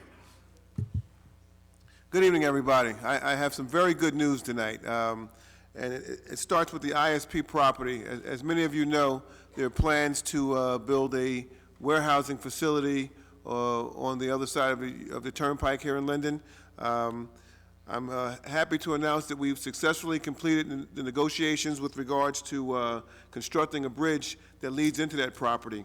That particular property, there was a train that blocks the entrance of that property, and it comes through twice a day, and it would stop traffic from being able to enter for upwards of 40 minutes. And that would be a detriment to anybody who wanted to develop that property. So what we did was, what ISP did was propose to build a bridge. And we had a few points of contention, some things we didn't agree with regards to the bridge, but we were able to iron out all our difficulties. And again, I'm happy to announce that we have completed our negotiations with regards to the bridge, and the next phase of the project can begin now, and that has to do with something called surcharging. And ISP will begin the surcharging within 6 to 8 months. And what surcharging simply means, as we talked about earlier this evening, the floodplains have been changed and redefined in Linden. So surcharging has to do with increasing the elevation of the land, and ISP will begin that again in 6 to 8 months. The second thing I want to report on is the Capadaglia project on Wood Avenue. As you all know, the Capadaglia Meridia is building 176 units right next to the school number 6 on Wood Avenue. They have been in negotiations with properties owners across the street, and they've acquired all the properties but one. So we're looking forward to them being able to acquire that next piece of property so they can begin phase 2 of their project. The last thing I want to report on is the SID project that we're working on. As you all know, last month I reported that we're looking to expand our special improvement district to include the US 1 corridor. And we cited a few reasons. One was to maybe increase the police protection, but one of the main reasons that we'd like to do this is to it would give us an opportunity to market those areas a little bit better. And of course, the increased revenues would allow us to do upgrades along the US 1 corridor. So we met with the City of Rahway, the Mayor Sam Steinman, and we met with the BA, and we discussed some of the pitfalls that they had in their creating of their new SID district. So we're hoping to learn from their mistakes. We also went over to Carteret, where we met with the Mayor, Dan Ryman, who has also created some special improvement districts in his town. And we think that Dan is doing some very unique things with regard to his SID unit, his special improvement district. And Dan is also, Carteret's a town that's very similar to Linden, where we have residential and industry. And there's some very unique things that he's doing with the industry there that we think that we can bring to Linden. So we've invited Mayor Dan Ryman to our next council caucus meeting so that he can further enlighten the council as to some things that we can do with regards to assessing properties differently that could bring relief to the residential areas in town. That concludes my report, Mr. President. Thank you, Mayor. I would like to extend a little bit on the report that Mr. Sadowski gave about the engineering. FEMA is the one that decides which are the flood areas. It's not the city, it's not the state. And they decide this according to how much rain we are getting. And if you notice, we are getting more rain than we used to. And also, they decide depending how high the waters rise. But the streets that Mr. Sadowski mentioned, you have to be aware that if there's a mortgage that's being paid here, the banks might be asking you for flood insurance where you didn't have to pay it before. So make sure that you check into this. The flood insurance is set by FEMA, not by us, and the banks go by that. Now, if your area, your building has never flooded, there's ways to go around that, something called a LOMA. It's a letter of map amendment. For that, you will have to call your own surveyor, your own engineer, and they will come in and do an investigation if you are above the floodplain. Okay, any questions, you can call, again, the engineering department here, and they will be able to fill you in a little bit more. For my report, I tell you, we've been working very closely together, this whole council with the mayor. We have better communication, we work together, we are helping each other, and as you heard from the mayor today, the city is moving forward. We have a lot of ideas, a lot of things we're implementing, and things are getting done. So I want to thank the mayor, I want to thank all this council for the past 2 months, and yes, it's a short period of time, but we are moving forward. Now, we are going to go with resolutions 2015-90 through 2015-125. Public comments will be permitted for those specific resolutions to be removed from the consent approval. Please read the synopsis of the resolutions which have been prepared by the city's clerk's office. Each is informative and self-explanatory. However, if you wish to address a specific resolution, the council will entertain questions on it. Is there anybody that would like to speak on any of these resolutions? 96? 103? 104? 107? 111? 114. Ma'am? 113. Anybody on the left side? Me. You? Yeah, me. Which resolution? 111, please. 111. Okay. Can I have a motion for the remainder of the resolutions, please? Council President, make a motion for approval of resolutions 90 to 125, with exception of 96, 103, 104, 107, 111, 113, 114. Ask for a second. Second.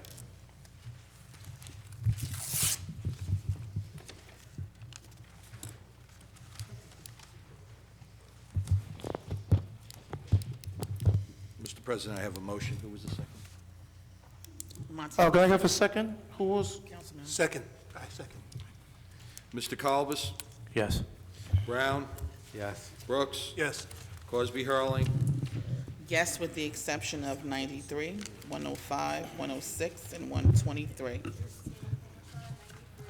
105, 106, and 123. Midichinko? Yes. No, I'm sorry, Mr. Sadowski? Yes.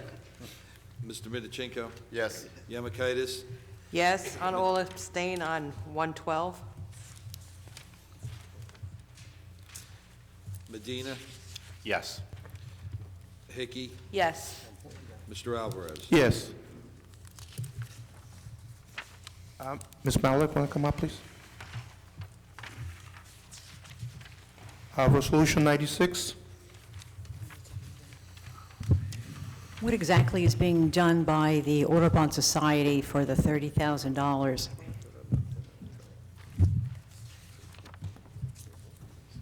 Okay, for the Audubon Society, we are under contract, which we did with the DEP for the closing of the landfill. And there's certain steps that we have to take. This is just one of them. There's a lot more coming, and we are in a contract bind for about 20 years or so. With the Audubon Society is doing this, or? The Audubon Society is part of it, which, Michael, will you be able to? Yeah, Audubon Society, basically, they do all the events at the Hawk Rise with the children, the schools, you know, the plantings. If you ever see, we announce these free things on Saturday. That's the Audubon Society. They're basically like the steward of the Hawk Rise. And so we're funding this with the $30,000 for that activity? I believe so, yes. Okay, thank you. Ms. Malik, stay up here, please. 103? Okay. For 103 here, I see that for the landfill closure, it's $341,000, which is the cost, but I thought that the landfill was already capped, closed. I know we have ongoing expenditures for drainage, for recycling the water, but this seems pretty high for this year, for the 2015 budget, for $341,000, and they call it landfill closure. So can I have a little bit more detail on this? Mr. Voracek, can you give us an answer on this? These are all the activities that have to be done, like you said, for the leachate, for the ACO compliance, things like that. We have another job. We have to locate a short in the underground electric that goes into the leachate pump system. So it's combined all the contracts into one.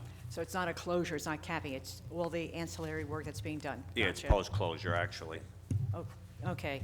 And then also on that, the wetlands enhancement, I know that there's an ordinance on the first reading, but what is some of this wetlands enhancement?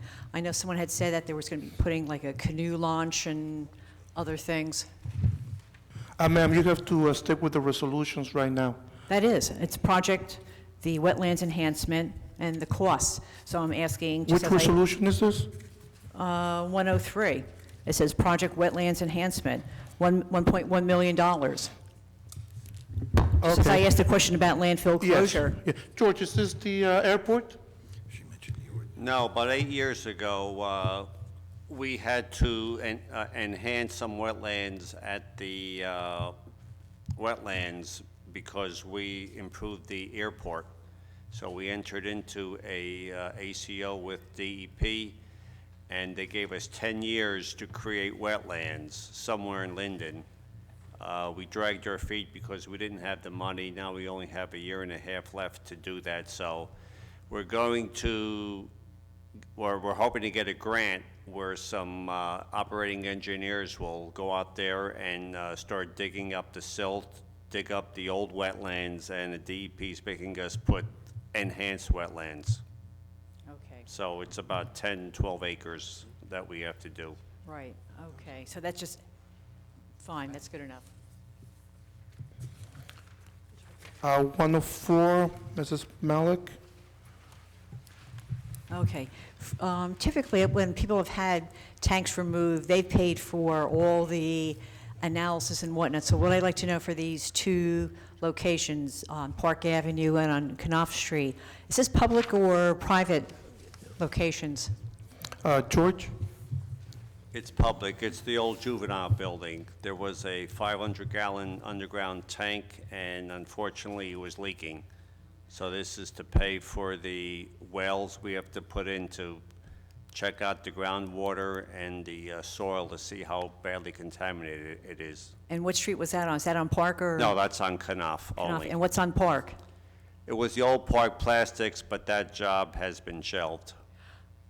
Okay, so they're not doing any investigation, so we're not paying. So the $103,000 is just for the Knopf Street?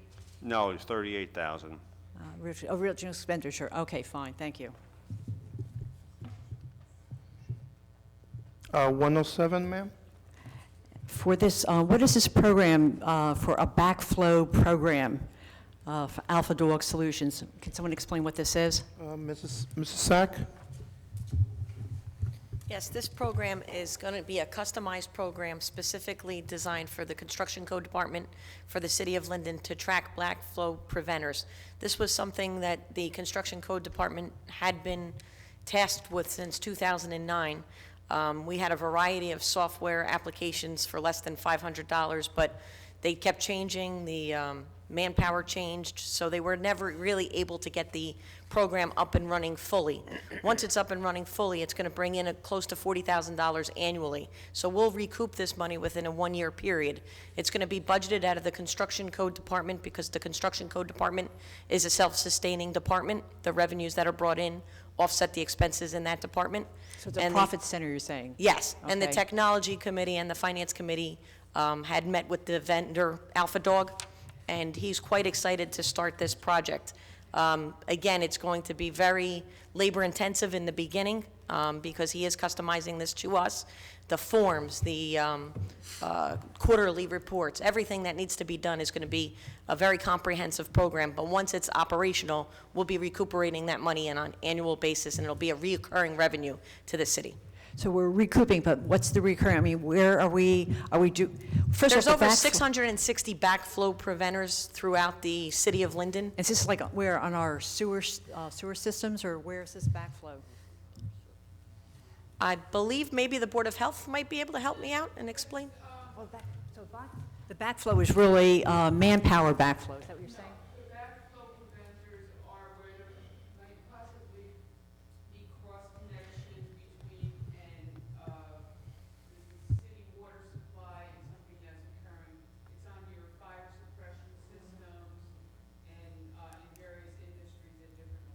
Okay, know what that is. Okay, fine, good enough.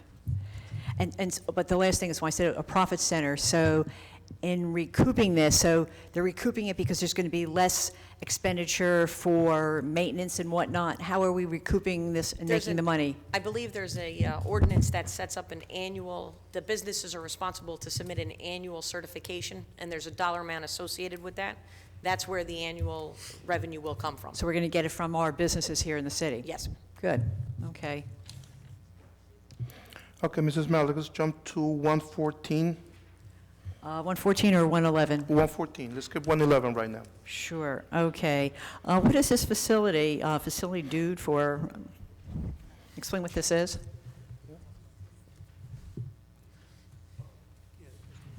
Facility Dude, to my delight, is actually a web-based program that is going to allow us to track all of the calls that come in. Will no longer have a form or a work order. They're going to be typed right into the web application. Calls coming into where? Dispatch, Oh. DPW. Okay. It's specific for DPW. It's Facility Dude. It's an awesome program. We actually had a webinar of sorts with the director, with the Treasury Department and technology. And because I am on the DPW committee, I've been asking for quite a while now, we should be able to have our dispatchers who are answering the phone do something in the computer so that the information is automated, so this paper doesn't get lost or somebody forgot to write it here. This program actually will allow us to do reports. It'll allow us to see how long an issue was open. It'll allow us to communicate directly with the residents upon the closure of a ticket. It's going to allow every council member here to actually initiate a ticket. So when you hear the council members on the other end of the dais talk about potholes, they can go in and they can create an issue, and the management will assign it that way to their team or whatever it is. It's awesome. It's very inexpensive. So it's more efficiency-based. Is there any cost savings, like in terms of manpower, having less people for dispatch? We would definitely need less people, and we would have to have less paper. So while we're saving trees, we're also saving money. So have we instituted something about, saving the personnel? Is something being done to take that, to do something with that? Head count or? No, a lot of the people who are actually answering the phones are answering the phones for a various number of reasons. So they are technically doing this job as opposed to doing something else, so they'll go back and do something else. Okay, so it's definitely efficiency and getting, bigger bang for the buck, so to speak. Absolutely. Okay. And this can actually be cross-utilized if we were so inclined. So I'm definitely going to be looking to use this, so when a resident calls me and says this is an issue here, I'll just automatically go in and send it. So then I know it's there. I can track it from Good. point A to point B and then respond immediately. So I'm excited about it, and we try to encourage the facility dudes to give us a certain number of years guarantee with no increase. So he was, positive that once we're in, our fees won't increase at all. So this is just an initiation fee or? No, that's the whole fee, including training. The training, so this is for the web-based program, and is this going to be ongoing? So this is the $20,000 or $22,000 for this year? That's it. That's it? That's But it. then for future years, there's not going to be anything else? It's not going to be any more. We have maintenance included. Is it called maintenance? What do they call it, Alexis? Training? Yeah, for this year, this is the total expenses with the extra additional training that we had discussed Right. at the technology meeting. But what the councilwoman's referring to is that she wanted to make sure that when we entered into this contract, that we are going to be able to budget the same amount next year and for the next 3 years, that number's not going to increase for our participation, which is $9,850. And this company has guaranteed that rate will stay in effect for the next 3 years for Okay, that maintenance. So how come the $9,000 is not mentioned? So the $22,000 this year, This is the startup, this is the startup that year. includes like the 9,000, you might say? Correct. And then next year, it's going to be like 9,000, 9,000, 9,000 Correct. going on? Only. Only? And we Exactly. don't have to buy software. That's the beauty of it. Right, and that's why it's a lower cost, like less than half of that. And we Okay, get the automatic enhancements to the program as good. well. And is there like a help desk that comes along with that, you said? Yes. Good, okay. Nice. I'm excited. Okay, hold on a minute, please. Can I have a motion on resolutions 96, 103, 104, 107, and 114, please? Council President, make a motion for the passage of resolutions 96, 103, 104, 107, and 114, and ask for a second. Second. Mr. Colbus? Yes. Brown? Yes. Brooks? Yes. Cosby Hurling? Yes. Sadowski? Yes. Midachinko? Yes. Yemakaitis? Yes. Medina? Yes. Hickey? Yes. Mr. Alvarez? Yes. Resolution 111, Mrs. Malik? For the appointment for Daniel Antonelli at $77,000 and change, is this the prorated from what the rate that Mr. Hudak was getting, or what type of an adjustment has there been? Mrs. Sack? This is the salary that Mr. Hudak was earning as the municipal attorney, and the Okay. council had decided to put Mr. Antonelli at that salary. Okay, well, he's doing the same job, correct? Yes. Yes. Okay. Ms. Cosby, you had a comment? Yes, I did have a comment, and I failed at the personnel report for the retirement. Well, he's not retiring, but for the resignation of our former city attorney, I just wanted to wish Judge Hudak the very best in Superior Court, and hope that I would never go in front of him because they would send me someplace else. But for those who do go in front of him, be mindful that he is a true man of the law, and you will not understand a word he's saying because he's going to talk to you like a lawyer, but he will be missed. And Mr. Antonelli, you got some big shoes to fill, brother, and we're going to work you. So, but thank you and welcome. Can I have a resolution for 2015-111, please? Move for passage of resolution 2015-111, ask for a second.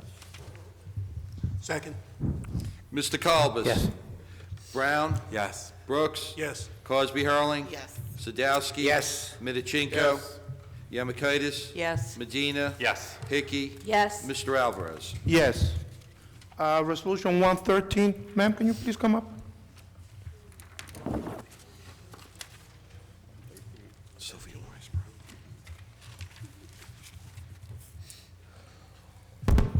Hello, I came up because I wanted to thank all of you, because you settled on making a resolution in favor of the city.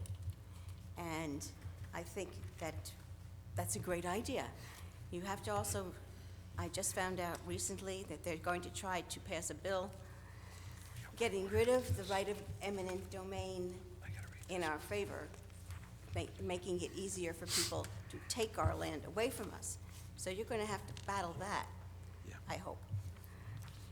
And so, thank you very much. If I try to get in touch with everybody and send you some things over the email, but I know I was missing some people, and I because the thing came back saying not deliverable.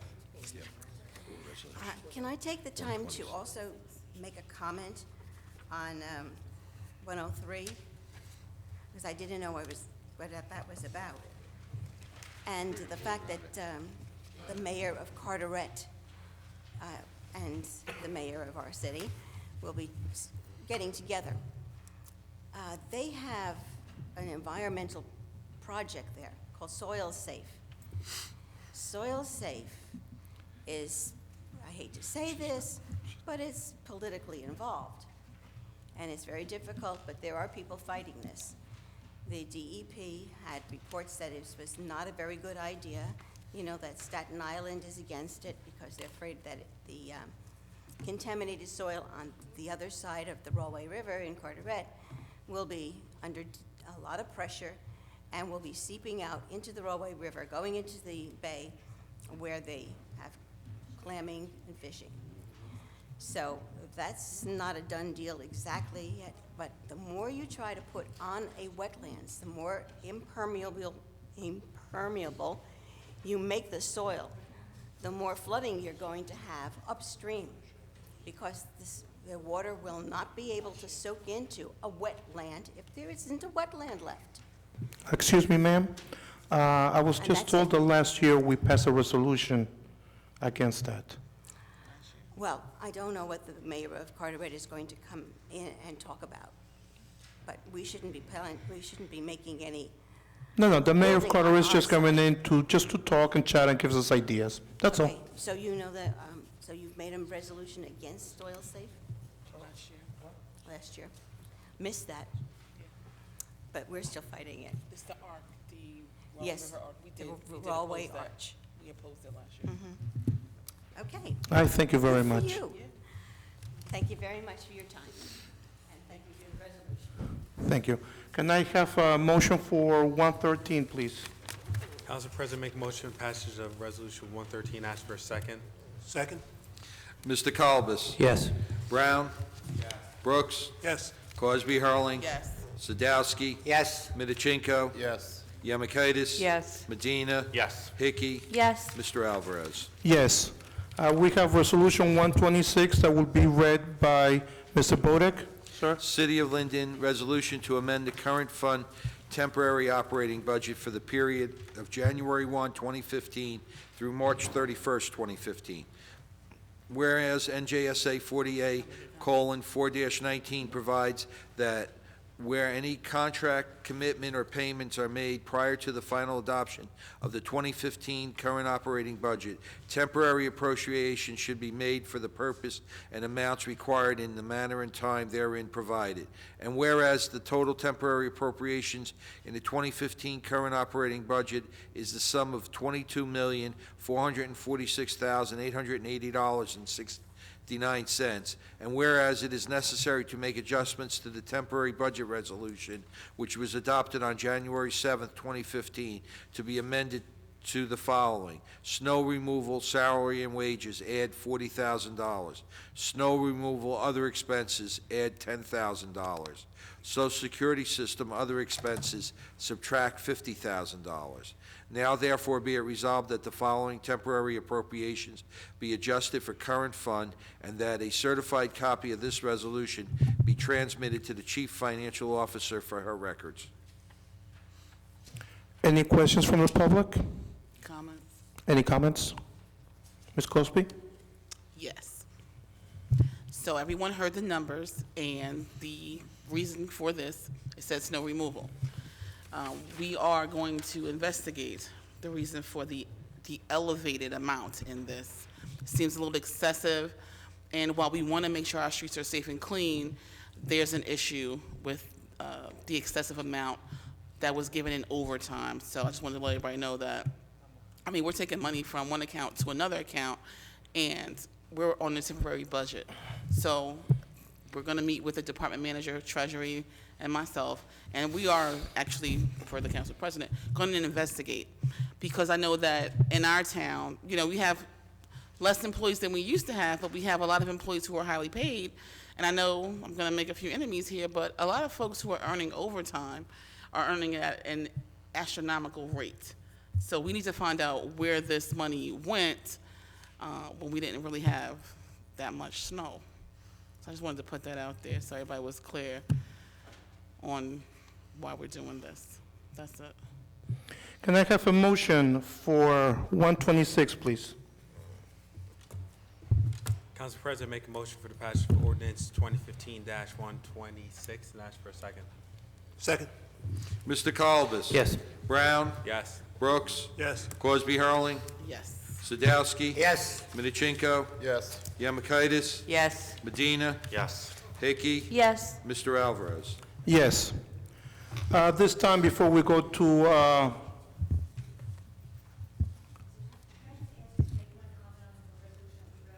126? Yes. Yes, please come up.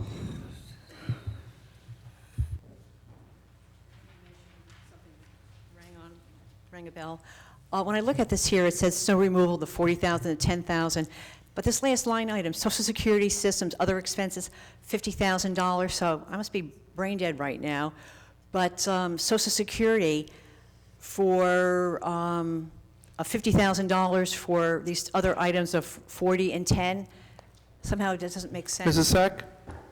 Yes, we're running on a temporary budget. The temporary budget was adopted last month, and the only place that we can take from would be Social Security. That's where we're allowed to transfer the appropriation. The reason why we have funds in that Social Security line item, we did not hire like we anticipated to hire at the end of December, beginning of January. So that 50,000 is going to be moved into the snow overtime. Right. Because it's a temporary appropriation. So it's not social security of some sort, it's, gotcha. No, no, no, it's just taking it from one line item into the, where we need it.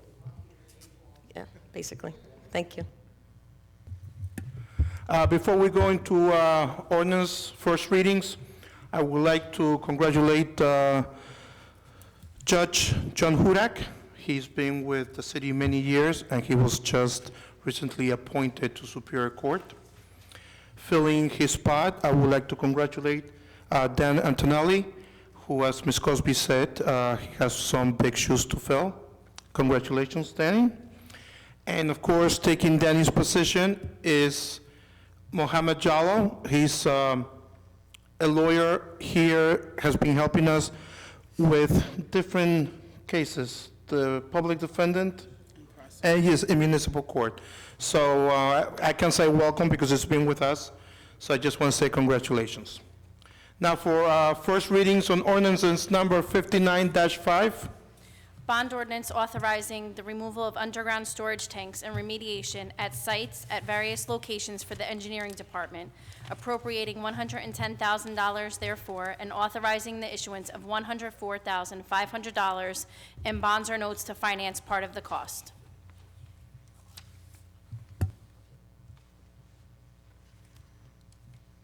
Thank you. Ordinance 59-6.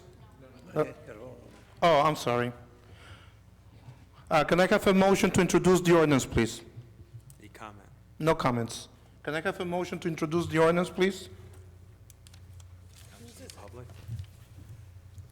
I've seen comments from the public. No comments. Like for the passage of bond ordinance 59-05, and ask for a second. Second. Mr. Colobus? Yes. Brown? Yes. Brooks? Yes. Cosby Hurling? Yes. Sadowski? Yes. Minorchenko? Yes. Yamakaitis? Yes. Medina? Yes. Hickey? Yes. Mr. Alvarez? Yes. Ordinance 59-6. Bond ordinance providing an appropriation of $176,000 for the acquisition of sports utility vehicles for the police department and authorizing the issuance of $167,200 in bonds or notes to finance part of the cost. May I have a motion to introduce the ordinance, please? Council President, make a motion for introduction of ordinance 59-06, and ask for a second. Second. Mr. Colobus? Yes. Brown? Yes. Brooks? Yes. Cosby Hurling? Yes. Sadowski? Yes. Minorchenko? Yes. Yamakaitis? Yes. Medina? Yes. Hickey? Yes. Mr. Alvarez? Yes. Ordinance 59-7. Bond ordinance authorizing the resurfacing of various streets in the city of Linden, appropriating $2,310,000, and authorizing the issuance of $2,194,500 in bonds or notes to finance part of the cost.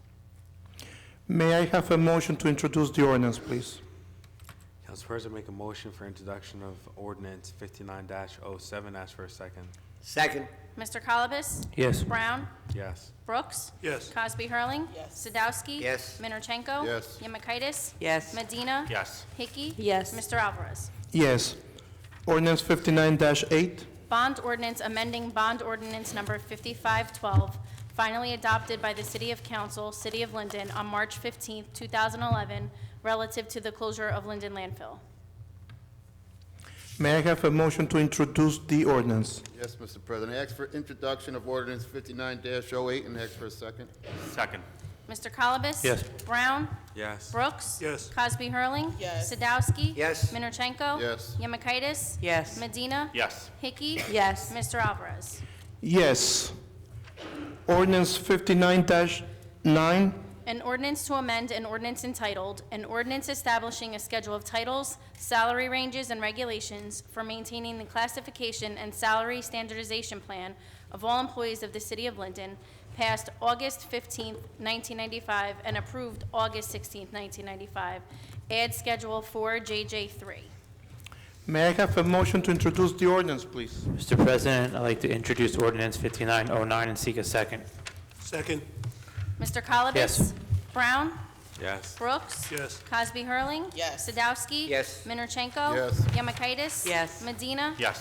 Hickey? Yes. Mr. Alvarez? Yes. Ordinance 59-10.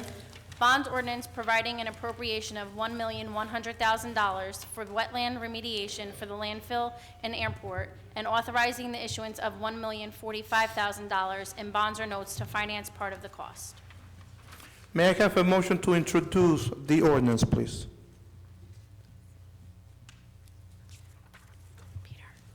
She has a question. No, no comments, not on first readings. She can make a Yes. comment, no Yes. questions.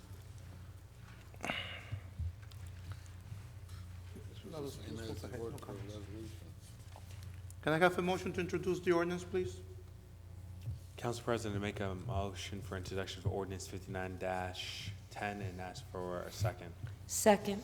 Mr. Colobus? Yes. Brown? Yes. Brooks? Yes. Cosby Hurling? Yes. Sadowski? Yes. Minorchenko? Yes. Yemakaitis? Yes. Medina? Yes. Hickey? Yes. Mr. Alvarez? Yes. Comments from members of the public in attendance on city business only. No personal, political, or derogatory comments. You will have 5 minutes. Is there anyone who did not get a chance to sign the list?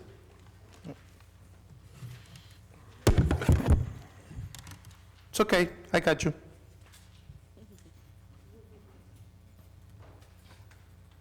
Anybody else? Ms. Malik, can you please come up?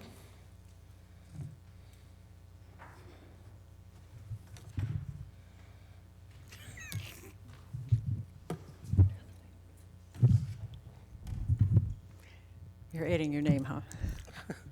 No, something personal. I just Okay. want to remind you, any comments, any questions are directed to me, and Sure. I will pass them on to whoever is able to answer them. Very good. Thank you. Last month, there was a resolution that announced a new judge and a new assistant judge, and I've raised an issue before that sometimes resolutions are not really complete. And I had nudged someone that was sitting next to me, saying, "Oh, we're getting 3 judges instead of 2." I was quite taken back that Dan Roberts, it wasn't announced that he was let go. So I think that was rather remiss of not bringing that in the resolution. But the question that I have is, Dan Roberts, I've only heard nothing but good points about him, the work that he's done, the efficiency that he's improved. So even though, this is kind of like a rhetorical question, even though the mayor has the right to choose another mayor, choose the judges, but I'm kind of surprised, and I'd like to get some input, like, why was he removed, and, having another individual. The assistant judge, I think, is the same person that we had, just the main judge is someone that's new. The other thing is, from what I understand, that this new judge is not a Linden resident.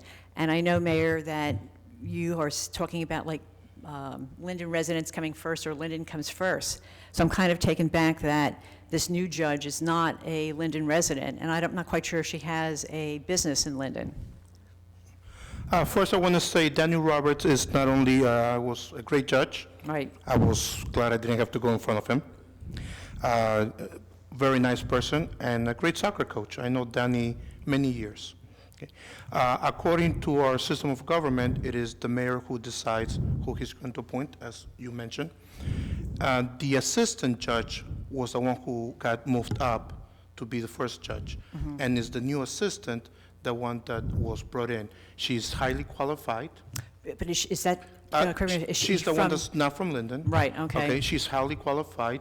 Right. We gave her a quick interview in the council, and we all agree she's a lovely lady. Both ladies are lovely ladies, and they have a very big resume. According to the reasons for that, I can have the mayor answer you if you're interested, but at the end of the day is his appointment, and we always make sure as the council that the people that get appointed are qualified, and both of these ladies are. Right, but do you always have to discharge your responsibilities, just because you're in a new position to actually say, well, I want to have persons A and B instead of, C and D? And that's just, a question that if he did a good job, and I can remember when Judge DeLeo was in office, everyone was saying, well, why fix something if it's not broke? So, he's in the system, why discharge him of his services? So I'm just bringing up that same question, here now.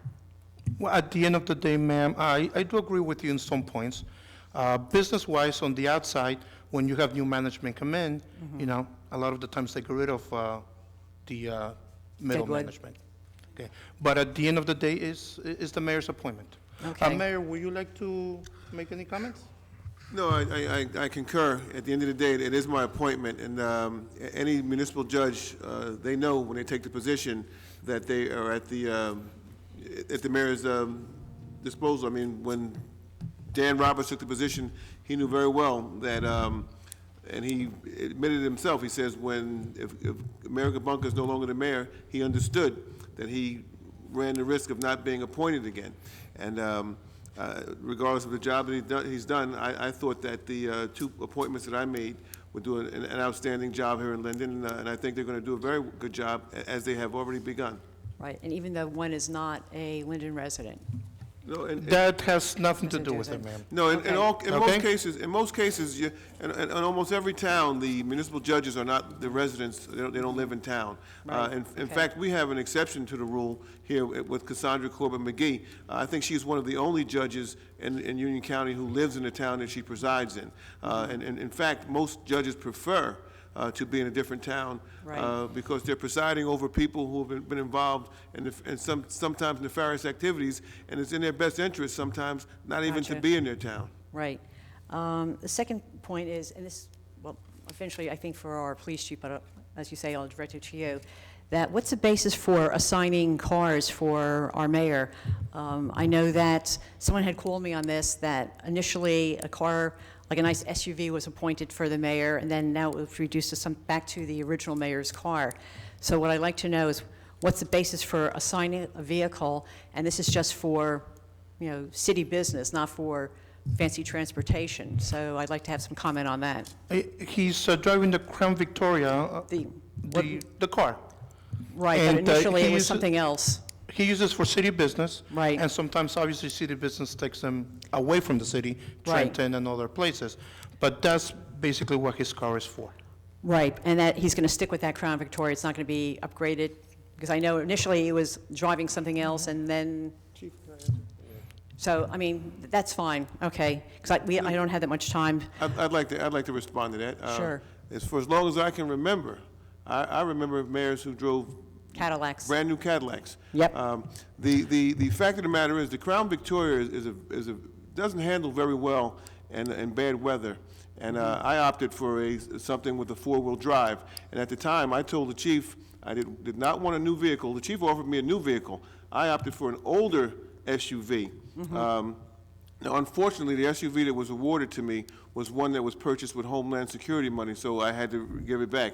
The chief did find another SUV, but I went back, I said, you know what, I'll try the Crown Vic. I thought it was more reflective of a person who's the head of the police department, so we'll go with the Crown Vic for now. But Save money, right? But let me tell you this: if the chief should come across another car that he feels that I am allowed to drive, and I feel that it's more, better for me than the Crown Vic, I will certainly I won't hesitate to ask the chief if I could have that car, because as the chief knows, I am technically the head of the police department. And the chief has often said that if there's an emergency, Mayor, I want you to be able to get to the location. He says, I don't want you to have to be stuck in the snow. If I need you, I want you to be able to get here. Well, there has to be prudence in what's being used for cars. Okay, fine, very good, thank you. The last question that I had, or last issue, is can I just get a heads up? We were talking about a city administrator. What kind of time frame? Are we definitely going to be getting a city administrator at some time? And Yes, we are. We have, I guess you can call him a headhunter, somebody, and I believe he's ready to put in an ad out there, and he's calling his contacts and putting it together. So maybe like in the next 6 months, we could anticipate or something like that? Less than 6 months, I will say. Right. So with that in mind, the question I have is, and some actually calls have come into me on this, is that, this is for, I'd like to address it really to the mayor, is you have a county job, and you also now have a city job. And I know that the city job is considered part-time, but I was talking, many times to Mayor Gabunka, and he's putting in his 40 hours a week. So the question I have is, isn't there some sort of a conflict here that the city job is a full-time job, and I don't know if the county is 37 and a half hours or 40 hours, but how do you intend to really do the mayoral position when you have a county position that's full-time? There are a number of mayors throughout the county and throughout the state who work two jobs. When the day comes that I cannot perform my duties effectively as a mayor, then we will address it. But as it stands right now, I seem to be performing the duties as a mayor very effectively, and I think that my county job, I'm performing that effectively. I don't think it should be a question, for you or anybody else, as long as I can do my job as the mayor. But don't you have to be accountable, like put in 40 hours a week at your county job? Excuse me, time is up, but just to close that with is, like the mayor said, he's doing his job effectively right now. If ever a problem arises, we will take it upon then. Right now, he's doing his job effectively.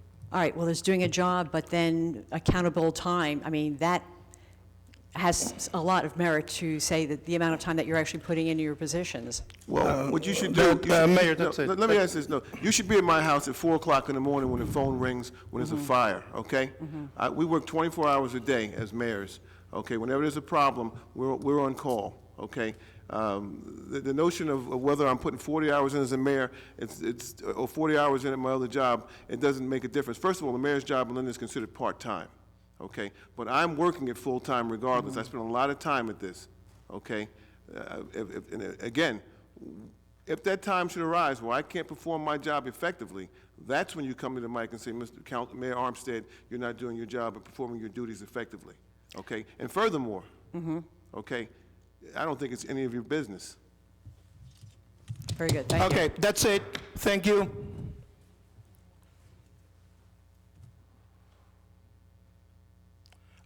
Ms. Sylvia Weisbrot? Okay, thank you. You're done, thank you. And Ms. Judy Miller? You see, I remember your name.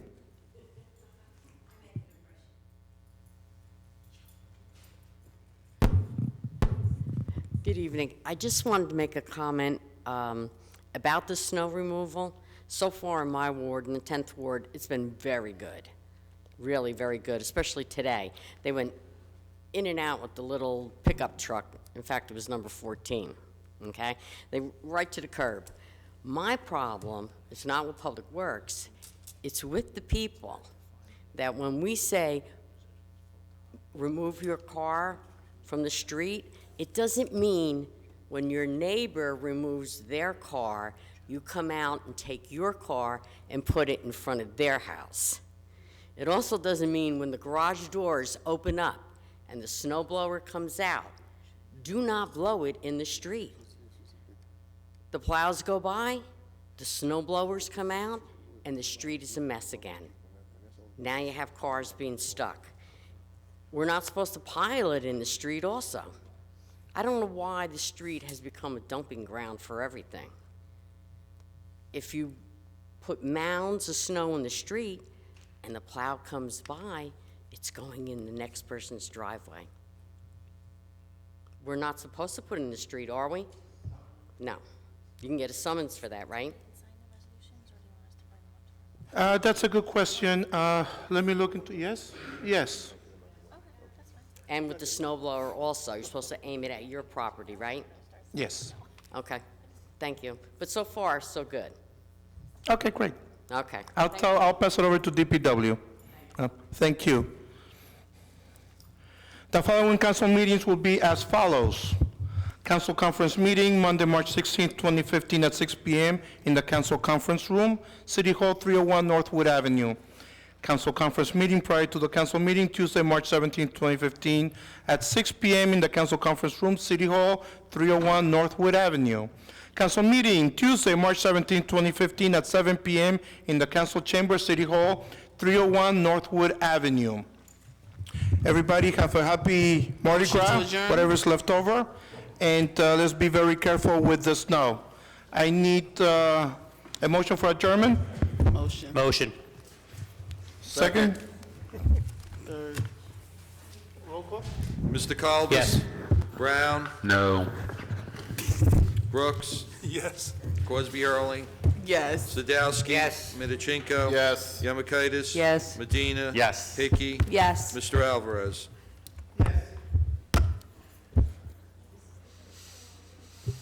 Everybody have a good night, and remember, be careful out there with the snow. It's very cold.